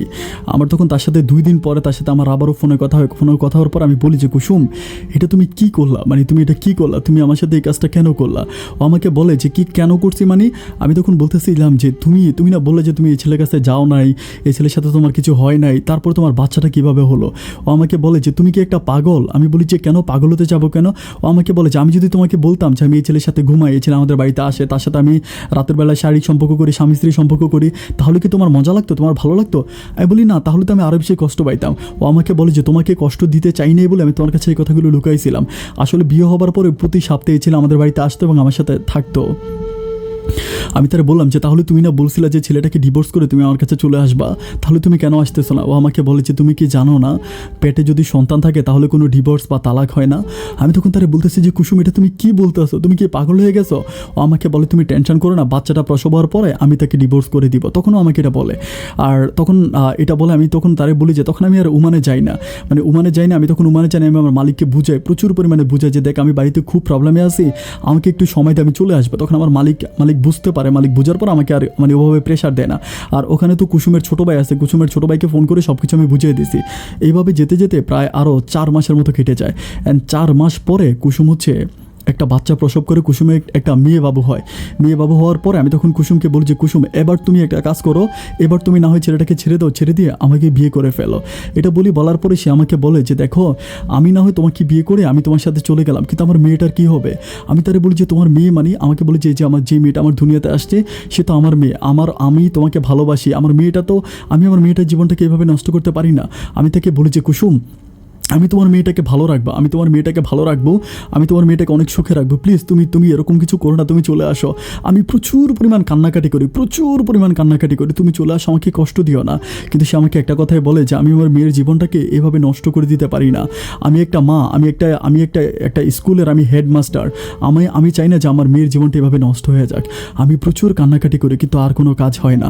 একটা পর্যায়ে সে আর আসে না। তখন আমার মা, আমার বাড়ির অন্য মানুষগুলো আমাকে বুঝায় যে জীবনটা তো নষ্ট করে দিয়েছিস, এই জীবনটাকে আর এইভাবে নষ্ট করিস না, তুই এখনও একটা বিয়ে শাদী কর, আমাকে বিয়ে শাদী করার কথা বলে। আমি তখন বলি যে আমার এত বয়স হয়ে গেছে, আমাকে আর কে বিয়ে করবে। আসলেই ঠিক তাই, আমার মাথায় তখন চুলগুলো উঠে গেছে, শরীরের চামড়াটা কুঁচকে গেছে, আমার মাথার চুলগুলো একটা চুলও নাই, একদম মাথার মানে একদম বেল হয়ে গেছে। তো এমন পর্যায়ে আর আমাকে কে আমার কাছে মেয়ে বিয়ে দিবে। পরে আমি চিন্তা করতে থাকি যে আমি ওমানে ফিরে আসবো। ওমানে ফিরে আসার জন্য আমি যখন ওই ছেলেটাকে ফোন করি, মানে আমার ছেলেটাকে ফোন করি, ফোন করার পরে আমার মানে আমি যে ছেলেটাকে মানে যে ছেলেটা আমার মানে কুসুমের ভাইকে যখন আমি ফোন করে বলি আমার মালিককে বলো আমার জন্য টিকিট পাঠানোর জন্য আমি দেশে চলে আসবো, আমি ওমানে চলে আসবো, এটা বলার পরে তখন সে আমার বলতেছে ভাই আপনি মালিকের সাথে মানে একটু ও কেমন যেন একটু স্কিপ করে বলতে, ও কেমন যেন একটু স্কিপ করে আমি বুঝতেছি না যে স্কিপও কেন করে। আমি তখন আমার মালিকের নাম্বারে কল দিয়ে বলি যে মালিক আমি চলে আসবো, আমার বাড়িতে একটু অবস্থা খারাপ, তুই আমার জন্য টিকিট পাঠা। তখন সে আমাকে বলি মিনিনটা মানে হচ্ছে আরবি ভাষায় যে কে তুই। আমি বলি যে কেন তুই আমারে চিনোস না, আমি রাকিব। পরে বলতেছে রাকিব, পরে আমার বলতেছে আমাকে বলতেছে আরবিতে বলতেছে তুই না মারা গেছিস। আমি তারই বলতেছি আমি মারা গেছি মানে, ও বলে কেন, ওই যে তোর দোকানে যে কর্মচারীটা আছে, কর্মচারী মানে তুই যারা দিয়ে গেছিলি, ও আচ্ছা আমি ওর নামটাই বলবো, নাম ছিল সবুজ। পরে বলতেছে সবুজ যে বললো তুই নাকি মারা গেছিস, তুই মারা গেছিস শুনে তো আমি তোর বিষয় ক্যান্সেল করে দিয়েছি, এবং আমি ওই ক্যাফেটেরিয়ার দায়িত্ব মানে হোটেলের দায়িত্ব সম্পূর্ণ সবুজকে দিয়ে দিছি। অ্যান্ড তুই আমার কাছে যে টাকা পয়সা পাইতি, যে টাকা পয়সা তুই হোটেলে মানে ইনভেস্ট করেছিস, তোর ইনভেস্টের সমস্ত টাকা আমি সবুজকে দিয়ে দিছি। আমি তখন তারে বলি এই কথা তোর কে বলছে, বলে যে সবুজ বলছে। আমি তখন সবুজরে ফোন দিয়ে বলি যে সবুজ এই কাজটা তুমি কীভাবে করলো। ও আমার বলে যে আমার বড় আপু আমার শিখিয়ে দিছে এই কাজটা করার জন্য। আমি তখন তারে বলি যে তোর বড় আপু শিখিয়ে দিছে, বলে যে হ্যাঁ। আমি বলি তোর বড় আপু বিদেশ সম্বন্ধে কি জানে। মানে আমি তখন আর ওদের কোনো ব্যাপারগুলো বুঝতে পারতেছিলাম না। আমি তখন প্রচুর পরিমাণ কান্নায় ভেঙে পড়ে আমি চিন্তা করছি আমি আর বাঁচবো না। আমি ওর মানে কুসুমের সাথেও কথা বলতে পারতেছি না, কুসুমের মায়ের সাথেও কথা বলতেছি না, আমার বিদেশ যাওয়াটা সম্পূর্ণ বন্ধ হয়ে গেছে। আমি একদিন রাতে আমাদের বাড়ির উঠানে বসে চেয়ারের মধ্যে বসা আসমানের দিকে তাকে চিন্তা করতেছি এই দুনিয়াটা আমার জন্য না, আমি আর এই দুনিয়াতে থাকবো না। আমি প্রচুর পরিমাণ কান্নাকাটি করে আমি ফাঁসি দেওয়ার জন্য আমাদের ঘরের পিছনে একটা কাঁঠাল গাছে আমি ফাঁসি দেওয়ার জন্য যাই। বাট কীভাবে জানি এই আমার এই দৃশ্যটা আমার মা রাতের বেলা যখন উঠে প্রস্রাব করার জন্য উঠে, আমার মা আমাদের বাথরুমটা কিন্তু একটু দূরে ছিল, আমার বাথরুমে যাওয়ার সময় মা আলাজিলা দেখতে পারে, দেখার পর মা এখানে এসে দেখতেছে যে আমি ফাঁসি দেওয়ার জন্য ফাঁসির মঞ্চ বানাইতে আসি। মা তখন দৌড়ে এসে আমাকে আঞ্জা করে ধরে কান্নাকাটি করে বলে বাবা তুই কেন মরতে চাস। আমি তখন মারে বললাম যে মা আমি এই জীবনে কী পাইলাম, ছোটো ভাইটারে পড়াশোনা করালাম, ও আজকে বিয়ে কইরা ওর বউ নিয়ে ও আলাদা থাকে, বোন দুইটারে বিয়ে দিলাম, আর আমি একটা মেয়েকে ভালোবেসে তোমার পাইলাম না। আমি সেদিন আমার মারে জড়াইয়া ধরে খুবই কান্নাকাটি করে আমার মা আমাকে বলে যে আমি তোকে বিয়ে করাবো, আমি তোকে কুসুমের চেয়ে অনেক সুন্দর মেয়ে বিয়ে করাবো। আমার মা আমাকে প্রচুর পরিমাণ বলে সুন্দর মেয়ে বিয়ে করাবো। আমি বলেছি মা আমি বিয়ে করবো না, প্লিজ আমাকে এগুলো বললো না, আমি মরে যাবো। সেদিন থেকে আমার মা আমার নানু বাড়িতে ফোন করে আমার মামাদেরকে, আমার খালা, আমার গ্রামের সব মানুষকে মা ডাকার পরে সবাই আমারে বুঝায়, অ্যান্ড আমার জন্য তখন তারা মেয়ে দেখতে থাকে। একটা পর্যায়ে আমার জন্য একটা মেয়ে ঠিক করেন, এই মেয়েটার সাথে আমার বিয়ে হয়। আমি বিয়ে করতে রাজি হই না, তারপর আমার মা বিষ খাবে মরে যাবে, আমাকে বিভিন্ন রকমের প্রেশার দিয়ে বিয়ে করায়। কিন্তু বিয়ে করানোর পরে আমার জীবনে সবচেয়ে বেশি সমস্যাটা নেমে আসে, আমি এই মেয়েটার সাথে আমার নিজেকে খাপ খাওয়াইতে পারি না, কারণ মেয়েটা আমার বয়সের অনেক ছোট। আমি না পারি মেয়েটার সাথে থাকতে, না পারি আমি আসলে একদম খোলাখুলিভাবেই বলি একটা পুরুষের যতটুকু যতটুকু যৌবন চাহিদা বা যতটুকু থাকা দরকার ওরকম কোনো কিছুই আমার মাঝে নাই। আমি পারি না আমার বউকে সন্তুষ্ট করতে। এইভাবে করতে আমার বউ আজকে আমার চোখের সামনে আমার বউ অনেক খারাপ কাজ করে, আমি আমার বউকে বাধা দিতে পারি না। আমি দেখি যে আমার বউ বিভিন্ন ছেলেদের সাথে কথা বলে, বিভিন্ন ছেলের সাথে চলে যায়, বাট আমি এগুলো চোখের দেখেও আমি কিছু করতে পারি না। আপন ভাই আমার কষ্টে আজ আকাশ বাতাস কাঁপে। ভাই আমি আপনাকে বলে বুঝাইতে পারবো না যে আমি কোন অবস্থার ভিতরে আছি। আপন ভাই আত্মহত্যা যদি মহাপাপ না হইতো তা আমি অনেক আগে আত্মহত্যা করে দুনিয়া ছেড়ে চলে যেতাম। আপন ভাই আপনি আমার জীবনের গল্পটা অবশ্যই প্রচার করবেন, আমি জানি আপনি প্রচার করবেন, কারণ আপনি প্রবাসীদের অনেক ভালোবাসেন, অ্যান্ড আমার জীবনের গল্প আপনি প্রচার করবেন আমি জানি। আপনি আমার গল্পটা প্রচার করবেন আর সবার কাছে বলবেন, সবাই যেন আল্লাহর কাছে প্রার্থনা করে আল্লাহ যেন আমার হয়ারটা একটু কমাইয়া আমাকে যদি খুব দ্রুত আল্লাহ তাআলার কাছে নিয়ে যায়। আমি এই নিষ্ঠুর দুনিয়া তার থাকতে চাই না ভাই, প্লিজ আমার জন্য একটু দোয়া করবেন, আমি যাতে খুব দ্রুত মরতে পারি। আপনি অনেক ভালো থাকবেন ভাই, অনেক ভালো থাকবেন। আসসালামু আলাইকুম।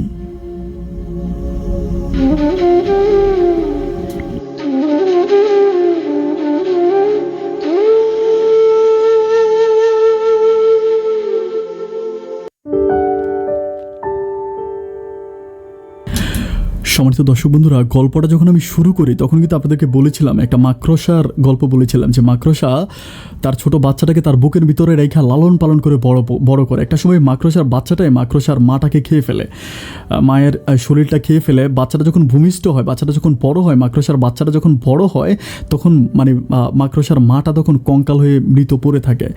তেমনি আপনি মিলে দেখেন যে রাকিবের জীবনের বাস্তব গল্পটা হয়তো আমি খুব সুন্দর করে আপনাদেরকে সাজিয়ে বলতে পারিনি। বিভিন্ন জায়গায় যেমন রাকিব বিদেশ যাওয়ার আগে তার গার্লফ্রেন্ডের সাথে কুসুমের সাথে রিলেশন হয়েছে, এই ব্যাপারটাও কিন্তু আমি বলতে ভুলে গেছিলাম। বিভিন্ন ব্যাপার কিন্তু আমি বলি নাই। তারপরও আপনারা জানি, আপনারা আমার গল্পগুলো খুব মনোযোগ দিয়ে শোনেন, হেডফোন লাগিয়ে খুবই মনোযোগ দিয়ে আমার গল্পগুলো শোনেন। আমি জানি আপনারা হয়তো মিলিয়ে নিয়েছেন বা বুঝেছেন।